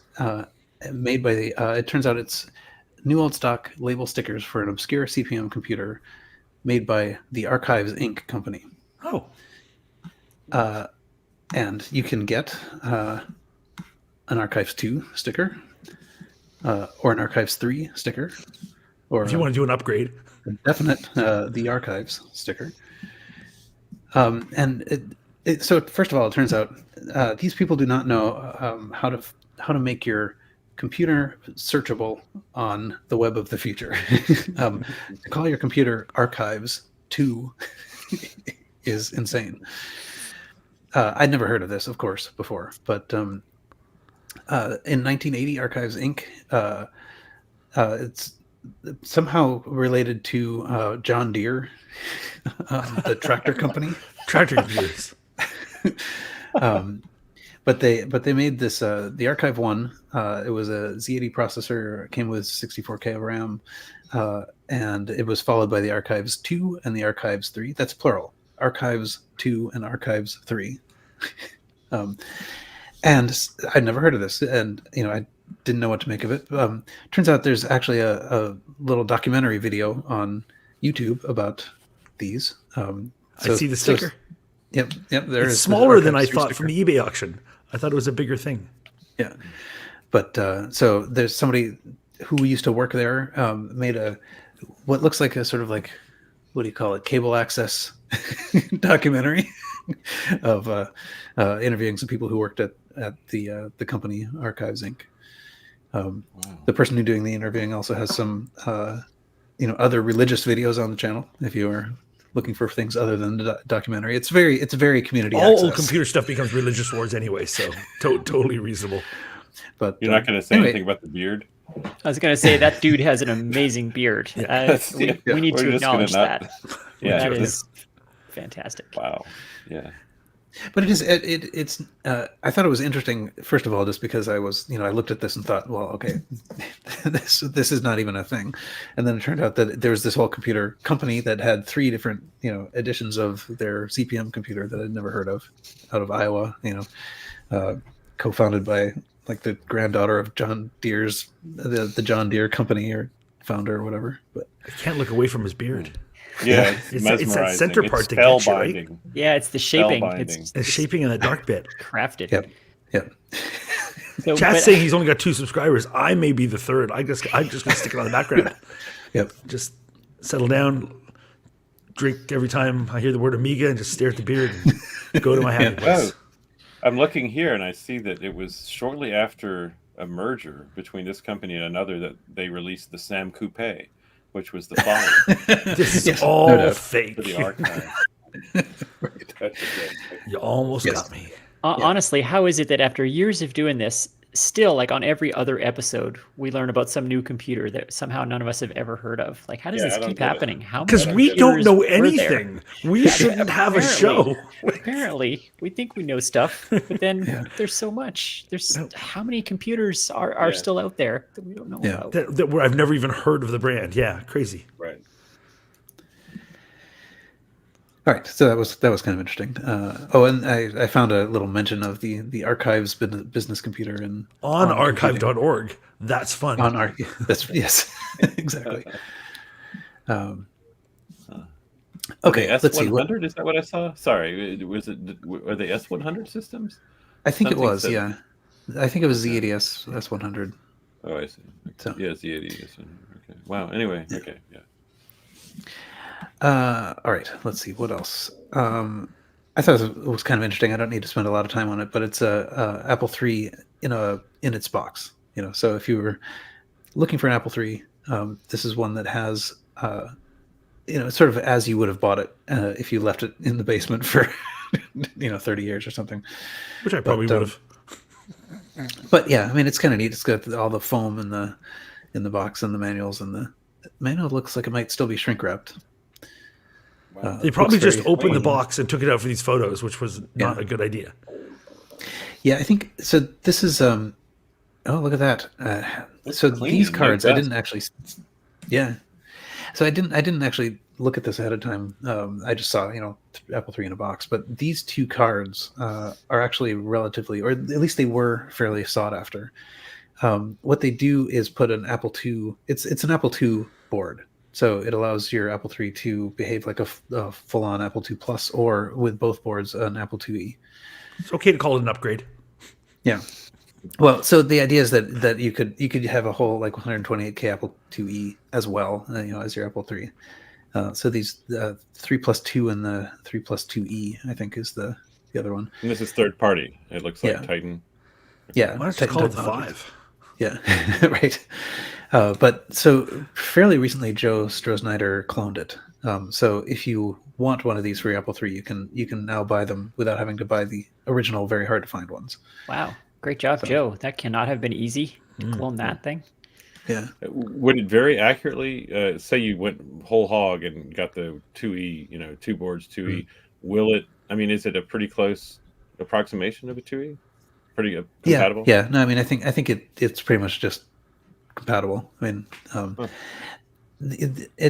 not exactly sure how I don't know quite how it works, but there were some things about the architecture of the Apple III that made it not possible, even though it's got a lot of the same, processor and architecture. It's not quite close enough to, full on run Apple II stuff. And so this provides, I think, some of the RAM, like the RAM for sure. You can't. It's hard to use the Apple III RAM. Apple III has a lot of RAM, but it's not laid out the same way as the Apple IIs. So this, I think the 2E board actually, is. I was going to say it has RAM on it, but I don't know if any of that looks like RAM. I'm looking at all the chips on it, so I don't know how it works, but I believe it is basically fully compatible. So yeah. Anyway, it's a nice set. If you were looking to just get a nice Apple III, it's $2,500 or best offer. It's in Canada somewhere. Middleton, Nova Scotia. I'll walk over later. Yeah. It's barely in Canada, but sure. All right. Snarky. Get some East Coast hate mail. Okay. Don't at me, Maritimers. I know you have a long and storied history. We get an email that comes in. I buy. We'll know to forward it to you. Yes. Yeah. My grandmother's from Cape Breton, so I'm allowed to make that joke. Is that how that works? I don't think that's how that works. That's real Nova Scotia right there. Okay. Oh, so this is from fake Nova Scotia that's not actually Canada. You're in that hole, just keep digging. I'm just saying that Cape Breton is the most Nova Scotia of Nova Scotia places. It's like there's like 2 people right now that are super mad and no one else has any idea what I'm talking about. Excellent. That's how we like it. Yeah, so this is, I think we've talked various times about this seller's auctions, this is Sci-Fi Man. Yes, we have. Definitely a collector seeming to be downsizing, but so I guess I'll just mention this. This is another one. I don't know anything about it except that it's an Atari-made IBM compatible. So Atari PC3. Apparently they made IBM machines. So this is an ultra rare Atari PC3 IBM compatible boots and computes. So.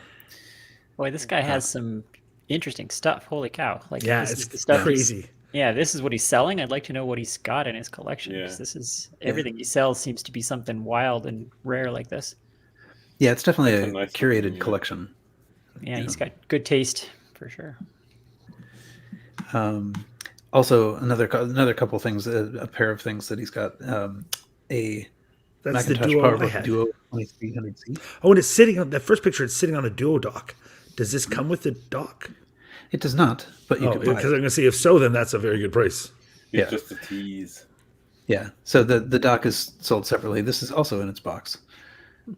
Wow. That's the Duo setup I had. I had that and the big dock at work, or rather at home, and then I had the little mini dock that clipped on the back. Yeah. For work and travel. I loved it. It was a great setup. Yeah. Also featured on Seinfeld for quite a while. Yeah, but just even inserting it, like pressing a VCR in, like it just, it was just it was motorized, right? Yeah, it would grab it and chunk in and just, it weighs so much more than you'd think. The dock? Oh, well, both things. No, the Duo, tiny little Duo. You pick it up as a modern thing, you're like, what the heck, man? It's just made out of steel.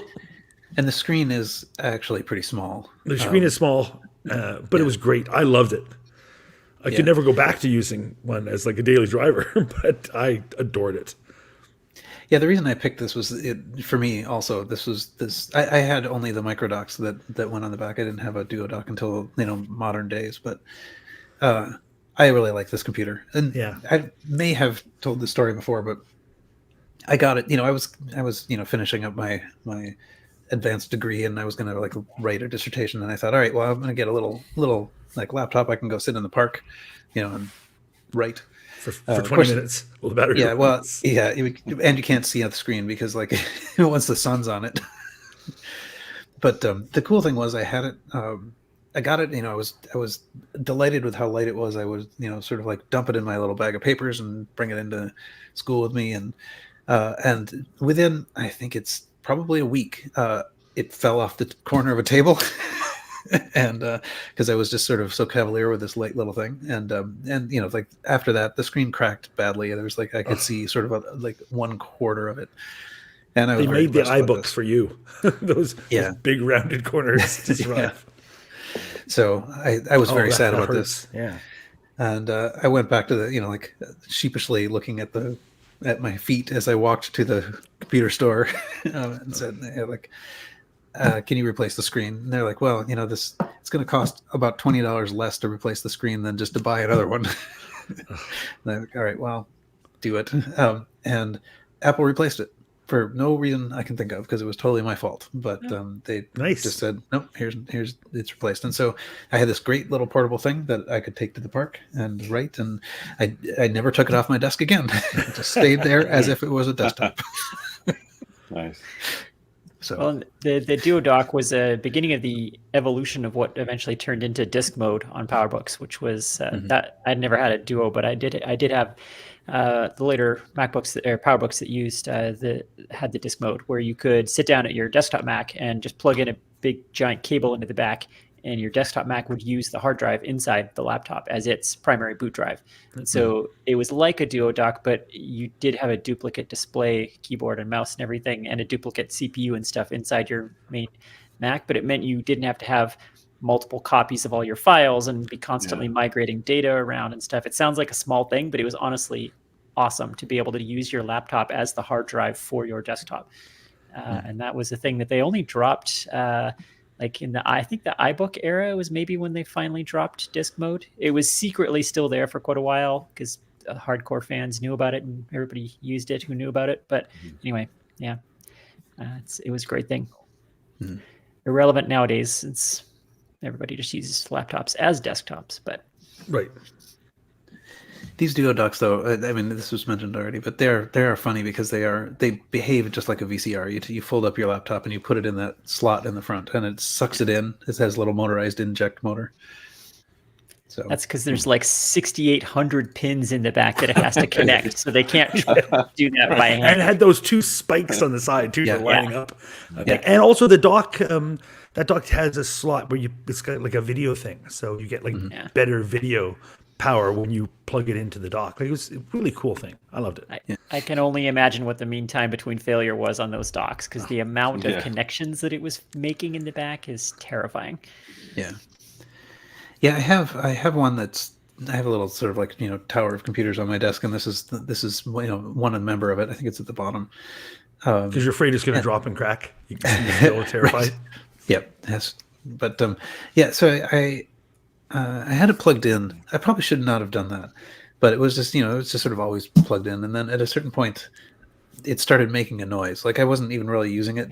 It was just sort of there on my desk. And I think it's like the fan was running or something like that, or I don't know. Anyway, so now I have to fix mine. But anyway, and I don't use it for what it's good for. I mean, like, it's supposed to be there to connect to like external displays and stuff like that, but really I just use it to play with the eject and inject, and then I just use the computer as it is. Let's see. All right, what else? I have many things that are probably not too important. Let's go to this. Okay, so this is a disk box with an Apple logo on it. That's a rare thing. $55.90. Is it real? Because everybody puts stickers on them and calls it an Apple product. Mine had one too, but it wasn't from Apple. I stuck a sticker on the front. Well, I don't think I've ever seen a disc box without an Apple sticker on it. And they all get sold on eBay as Apple disc box because people think it was an actual Apple product. Yeah, or a brass badge. It looks like. Yeah. So what's funny about this one is it is in fact an actual Apple thing. Apple product, the first ever in history on eBay. Oh, look at that. So here it is in the 1981 gift catalog. Oh, look at that! Diskette file. Look at that. What was the price on that? Let's see. Does it say $22? I mean, the auction actually. Oh, see if it's gone up.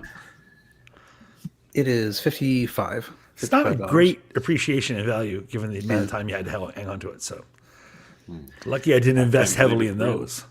I think it's actually depreciated Yeah, if you in value. Yeah. you think Yeah. of it, Inflation calculation on that. Yeah. But still, it's kind of, I think it's kind of neat just because it's. I was keeping my know, Bitcoins in it though. How does that affect? Yeah. Right. It just makes you an idiot. Don't at me, crypto nerds. Jeez. So an official sticker that is kind of, as we were saying earlier in the chat, the most of these I mean, I have 2 disc boxes to my left that have the Apple sticker. I'd pay more for one without a peeling old Apple sticker Yeah. placed slightly askew on the front of it.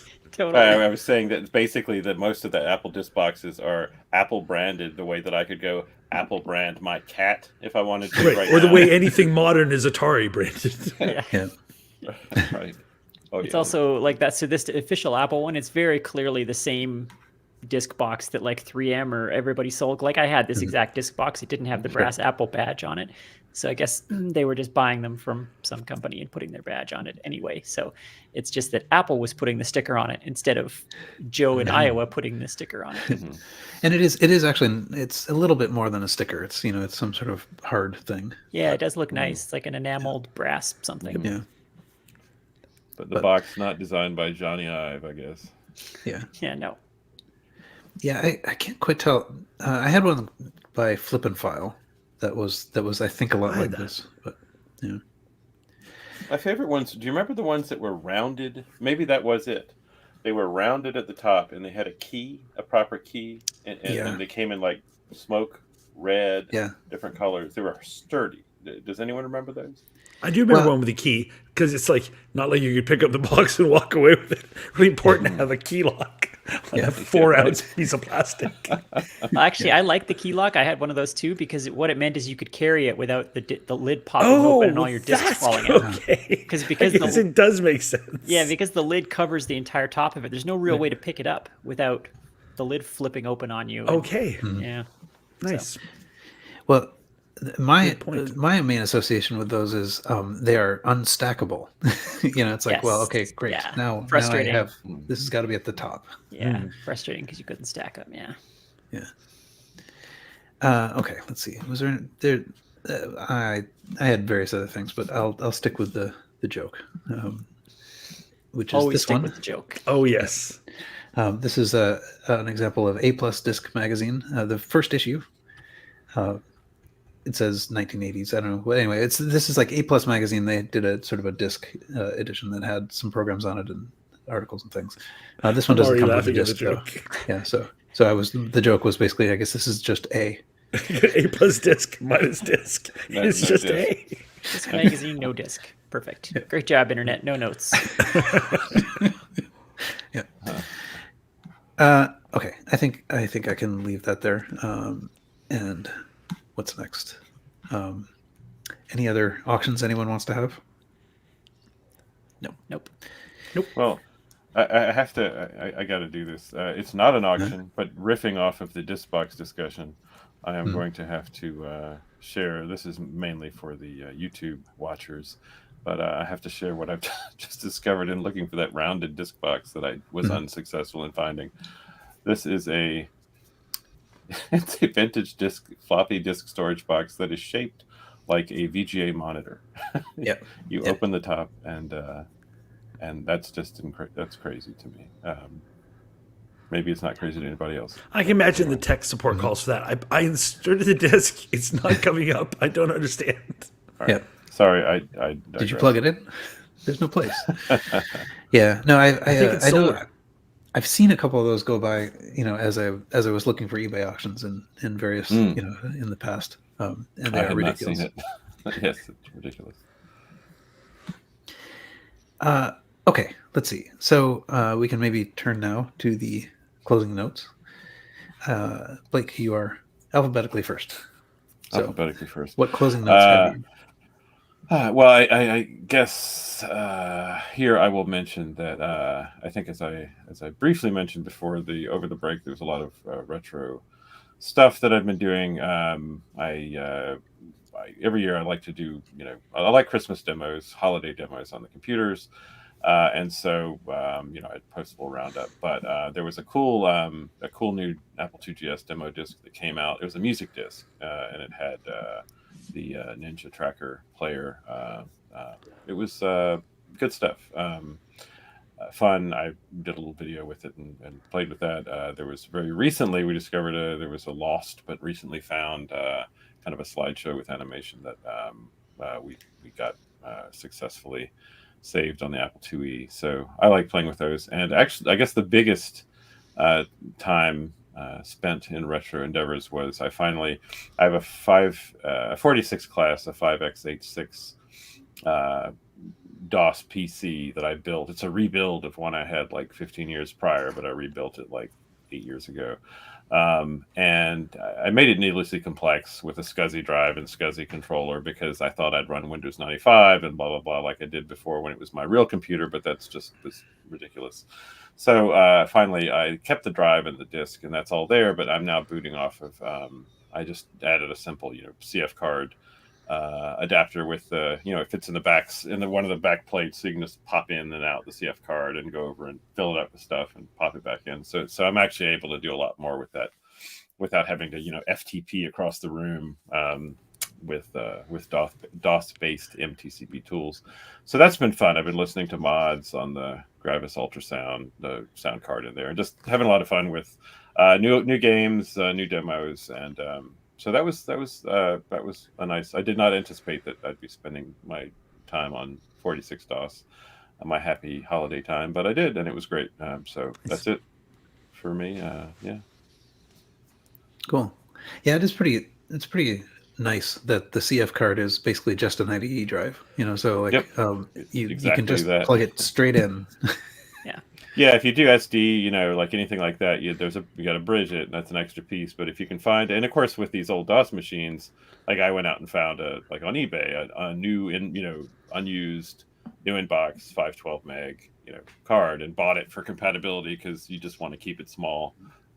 Yeah, it's great. Just pop it out, load it up, put it back in, yeah. But it really made it sort of transformed the ease of using it. Go ahead. Sorry. Oh, sorry to interrupt. Also great for if you're into fixing up old iPods. So the first couple of generations of iPods that had physical spinning discs in them. Yep. Most of them are probably dead now, but you can pop them open and just literally one-to-one swap in a CF card where the hard drive is. I did that with an iPod Mini, I think it was. And now you have a solid state iPod with a cool vintage look and as much storage as you want. It's kind of a crazy, cool upcycling thing that you can do with old iPods. Yeah, it's cool. I'm pretty sure I did that once with one iPod, but I don't think I expanded its size. I should have. That was dumb. I think I just used like something that was, I don't know what it was in there, 250 megabytes or something like that. I don't know, something. Well, yeah. What's cool about it is that the drives that they used in those iPods is the same physical size as a CF card, so it's literally a perfect swap. It's kind of amazing. Yeah. I remember when it was Toshiba or SanDisk, they came out with, I think it was there was Compact Flash had like Type 1, Type 2, Type 3. Rarely did you encounter Type 3. It was a little thicker, and I think they made one that had the hard disk in it. It was basically just before the iPod came out, that disk was offered as a Compact Flash card if your device had that little hump to allow I remember Type that. 3. Yeah, that's right. Yeah, if you needed more storage, for certain it would be devices. like a little hump. It wouldn't be full width, but it just allowed for that clearance for a Type 3. And it was for like cameras that used CF cards and stuff. If you needed more storage for that device, you were putting a hard drive in it. Yeah, that would be funny to put in an iPod, putting a hard drive back in it inside a CF card. It's just funny now because if you drop like 8 gig memory stick fell out of my pocket, should I bend over and pick it up?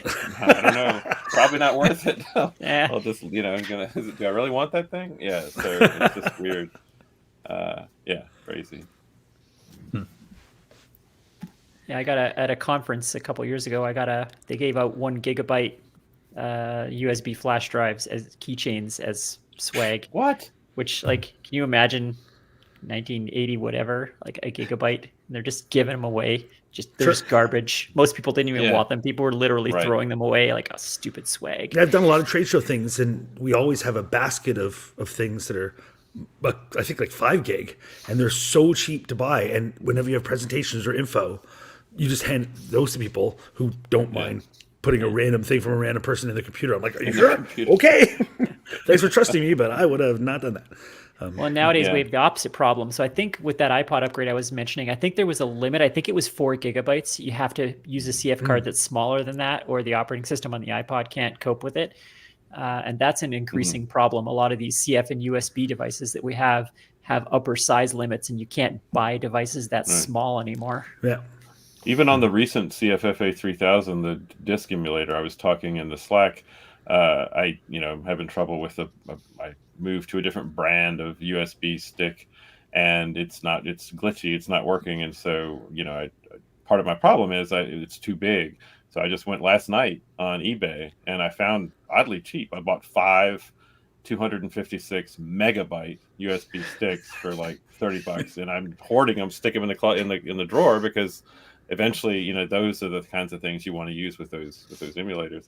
And I'll say finally that we were talking about the Sun Lab and the Prime and everything in college when I was, my CS degree. I remember that the disk, the volume that held all of the student information for the classes I was taking was a 1 gigabyte drive in the lab, and it was huge. I mean, it was in the rack with the Suns. Mm-hmm. So.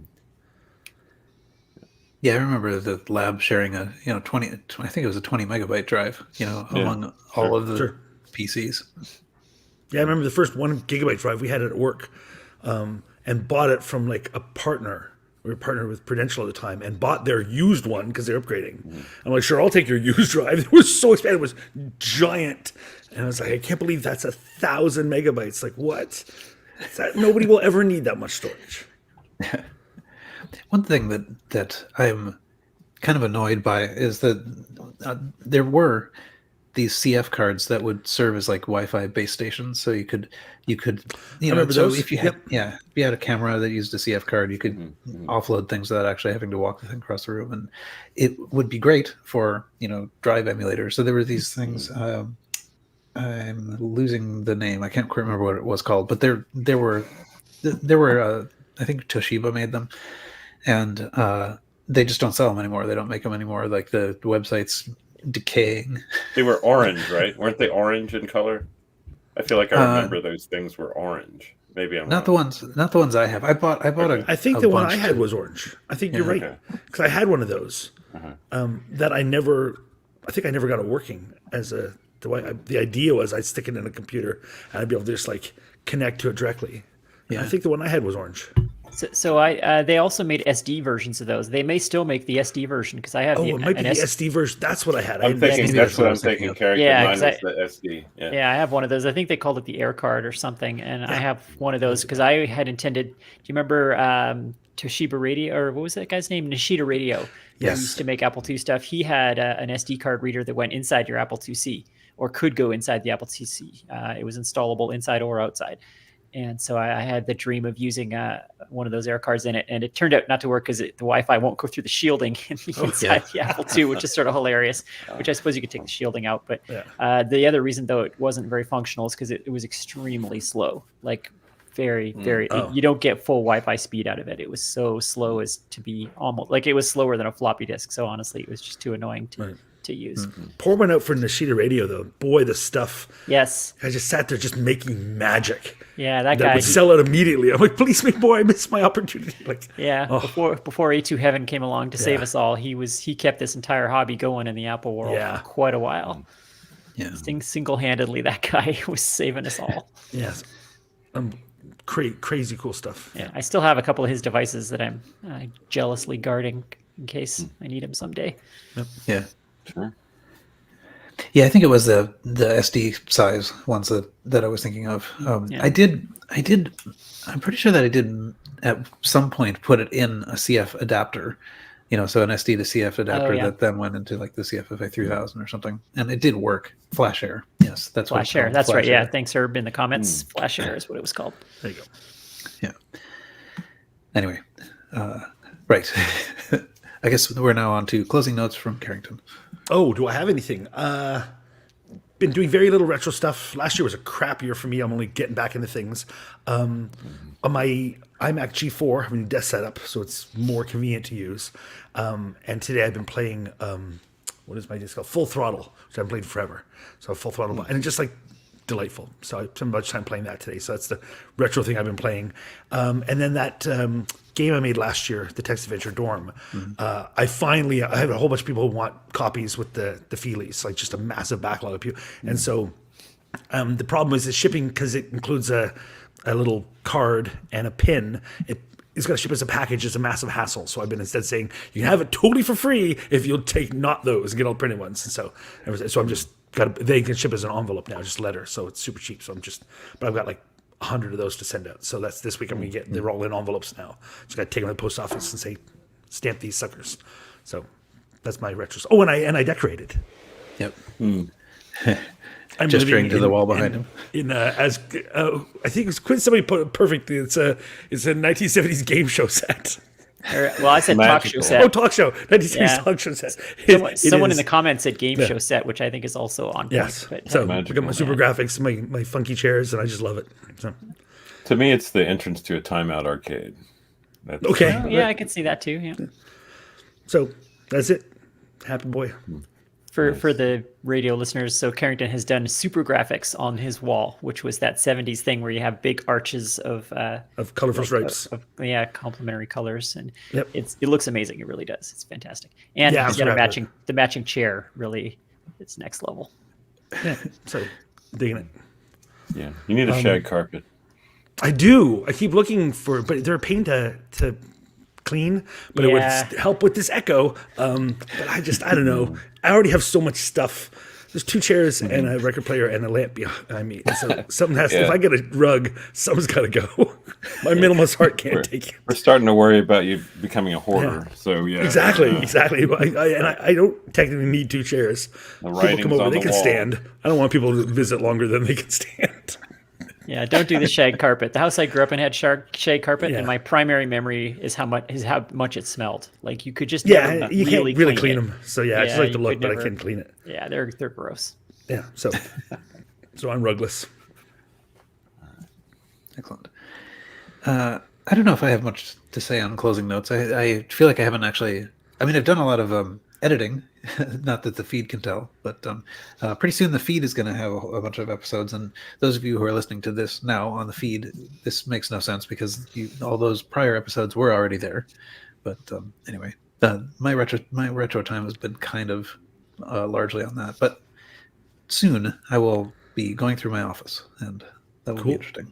So the notes I had, which were left over from last time, here says office reorg continues, still fatality free, which is good. I've condensed my 2, garage looking offices into one, which was quite a task. But did you discover that you had stuff you didn't know you had?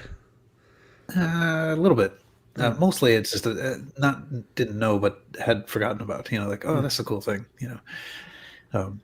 There were a few kind of like mass-produced middle Macs that didn't quite make it because I just thought these were mass-produced and I don't think I'm not going to be able to find anyone who wants these, but I don't need 8 of them.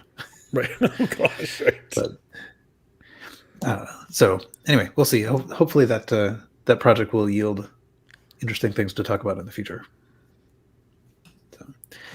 Quinn, closing notes. Yeah, I've been pretty busy. So I've been plugging away at my retro space downstairs. So in this house, there was an unfinished basement, which I have now finished. And one of the rooms down there is going to be kind of a retro gaming room, which I was going to share a picture of on the stream, but apparently my system preferences are not set up right for StreamYard to do that. So anyway, I won't bother. But there is, so I've got a desk down there with my Apple II Plus and my 2GS and my Commodore 64 sitting on it. I found a desk. IKEA sells a desk that the Schlurkenflügen, you know it. No, I think it's Glad Jack's not here.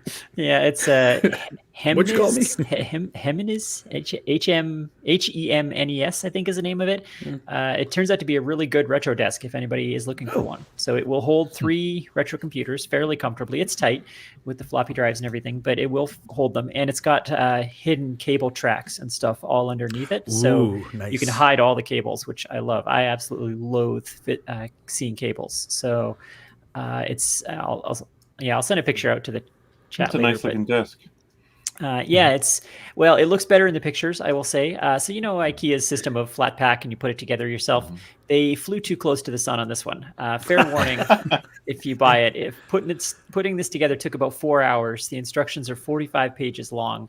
You're actually building drawers and cabinet doors, and it's a little ambitious for their assembly system that they have. But it is all solid wood. But because it's designed to be assembled yourself, the tolerances on everything are really loose because it has to be in order for you to have for it to be assemblable. So like there's a 1/4-inch gap all the way around the door and but it's reasonably decent quality. It's all solid wood and metal door pulls or drawer pulls and so on. It was a real project to put it together.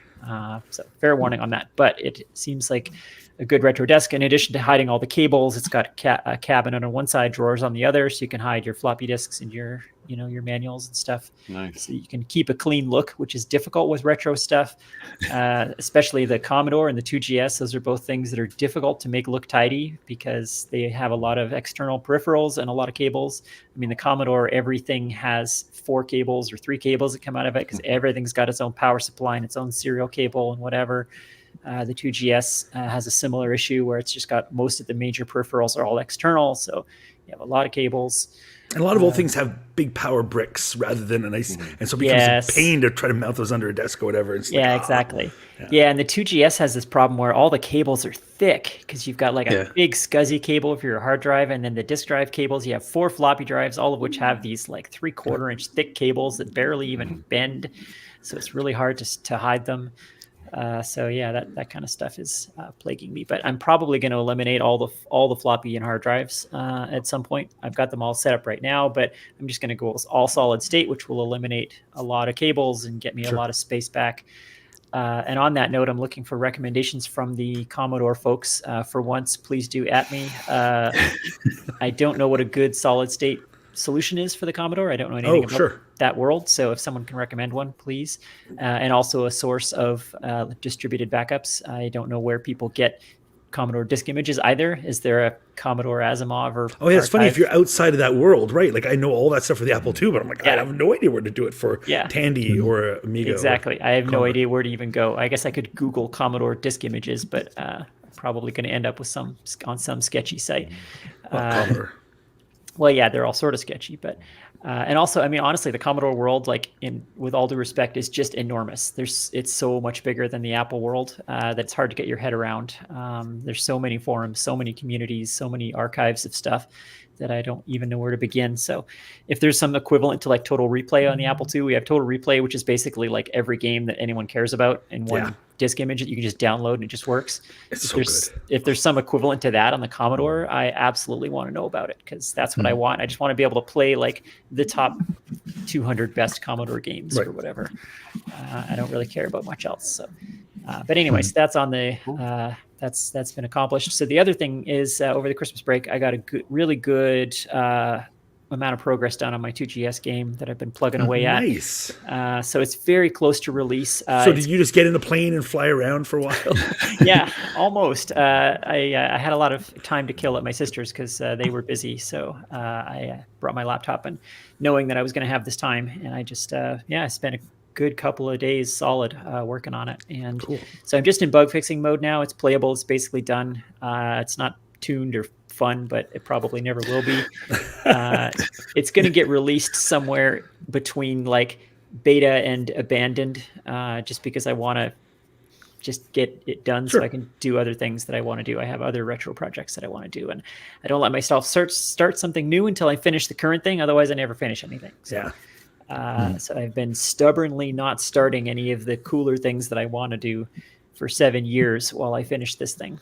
And this one of us is going to die at the end of this, and it's going to have to be it. So I'm going to release it, and it's what not released so much as you were paroled.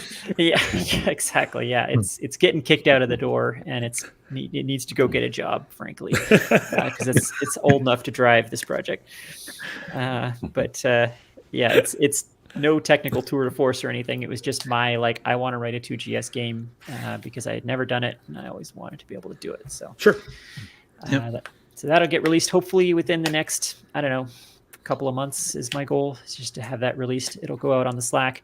So part of that is this retro room downstairs. I have to get it tested on real hardware. This thing has never run on real hardware. Except with the 2GS, that's really important. That is a big deal. Yeah, I mean, I take that back. It ran for 10 minutes on John Brooks's 2GS at K-Fest like 4 years ago, and that's where I found out how badly all the emulators are. Sorry, you're like, emulators are terrible. Yeah, all the vertical blank emulation is all terrible. So I had a vertical blank timing that I thought was plenty of cushion on all 3 emulators. I thought, I'm getting enough done. I'm keeping my frame rate. And then on real hardware, it was like, you're not even close. Like, who do you think you are? So, that's where I gave up on 60 FPS when I realized how far out it was on real hardware. It's like, well, I'll just abandon that goal. But anyway, long story short, I hope to have that out soon. And I want to give a shout out to the 2GS Slack, which has been super awesome for technical help on this game, and also a fellow Apple II enthusiast actually sent me a keyboard and mouse because mine got lost in the move or in somewhere along the way in the last 20 years. I thought it was in my dad's basement, and it wasn't. My 2GS was down there, and there was no keyboard and no mouse. Which really broke my heart because I wanted my original. I think what happened was when I moved on from the 2GS to the Mac, I took my 2GS keyboard and mouse. Such a good keyboard. Yeah, because they're still ADB, and the 2GS keyboard is the best Mac keyboard you can buy. So I took it with me and then traveled around the world with that Mac as my primary daily driver computer. And then at some point I got rid of that Mac. I don't even know what happened to the Mac, and the keyboard and mouse went with it, I guess, whatever I did with it. And so they were gone forever. But 2GS keyboard is the reason why I always think in every other keyboard, the caps lock key is in the wrong place. Yes, totally. No, you don't use it that often. Put it down the corner. Yeah. That's how the best keyboard did it. So. Yeah, and the best key switches, and it was the only keyboard that's actually only as big as keyboards need to be. Yeah. There's like a 1/16 of an inch of plastic around the keys. There should never be more than that. Why keyboards are so unnecessarily large drives me crazy. The 2GS keyboard is the best keyboard Apple ever made, I think. So anyway, that's all happening. Nerds. I've made so many enemies in this episode alone. But everybody's so drunk from Blake that nobody's going to remember any of this. So I think I'm in the clear. No doubt. So I think that's it for me. By the way, R2 in the chat mentions for the SD card or like solid state C64, the SD2 IEC, and that's the one that I had heard of too. I'm sure I have one somewhere waiting to do something with. And someone else mentions, remember Einstein says 1541 Ultimate is my preferred SD card solution. I have heard of that one. I think that's. I'm more familiar with that one. Yeah, Rob O'Hara, I think, recommends that one as well. The 1541 Ultimate. It might be sacrilege, but is there a flavor of FujiNet for the Commodore yet? Probably. I'm sure there's one for a lot of different systems. I think. Yeah, it might be a good option. Yeah.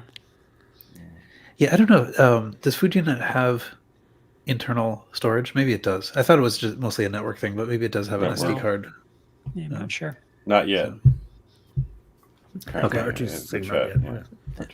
But yeah, I'm excited to get my GS up and running to test my game because that machine, so that GS has not booted in 25 years. And one of the things that was in the box that I got from my dad was my original hard drive. It's an external SCSI hard drive. And so all of my junior high and high school projects are all on that hard drive. Yeah, I really hope the drive's okay and it boots. Yeah. It'll be really exciting if it does, because Lord only knows what all is on that hard drive. It's right, which I'm sure you'll find like weird and embarrassing or whatever, but that's totally worth getting and preserving and backing up, and like that's cool. Mm-hmm. Yeah, 40 megabytes of memories on there for sure. Yeah, nice. My entire childhood is on that thing.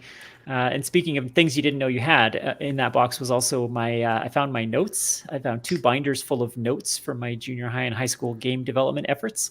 So like all of my little sprite drawings and math calculations, figuring stuff out, it's all in there. So, I mean, I'm not Jordan Mechner, so no one's ever going to care about that stuff, but it was fun to find it.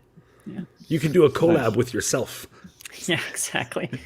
Yeah, I'll do a Steam thing where I go through all those notes or something. I don't know. No one's ever going to care. But yeah, it's neat to find them. They're less impressive than I remembered. Oh, that's how it goes. You're never as smart as you thought you were back in the day, I think. But anyway, I think that's it for my retro stuff.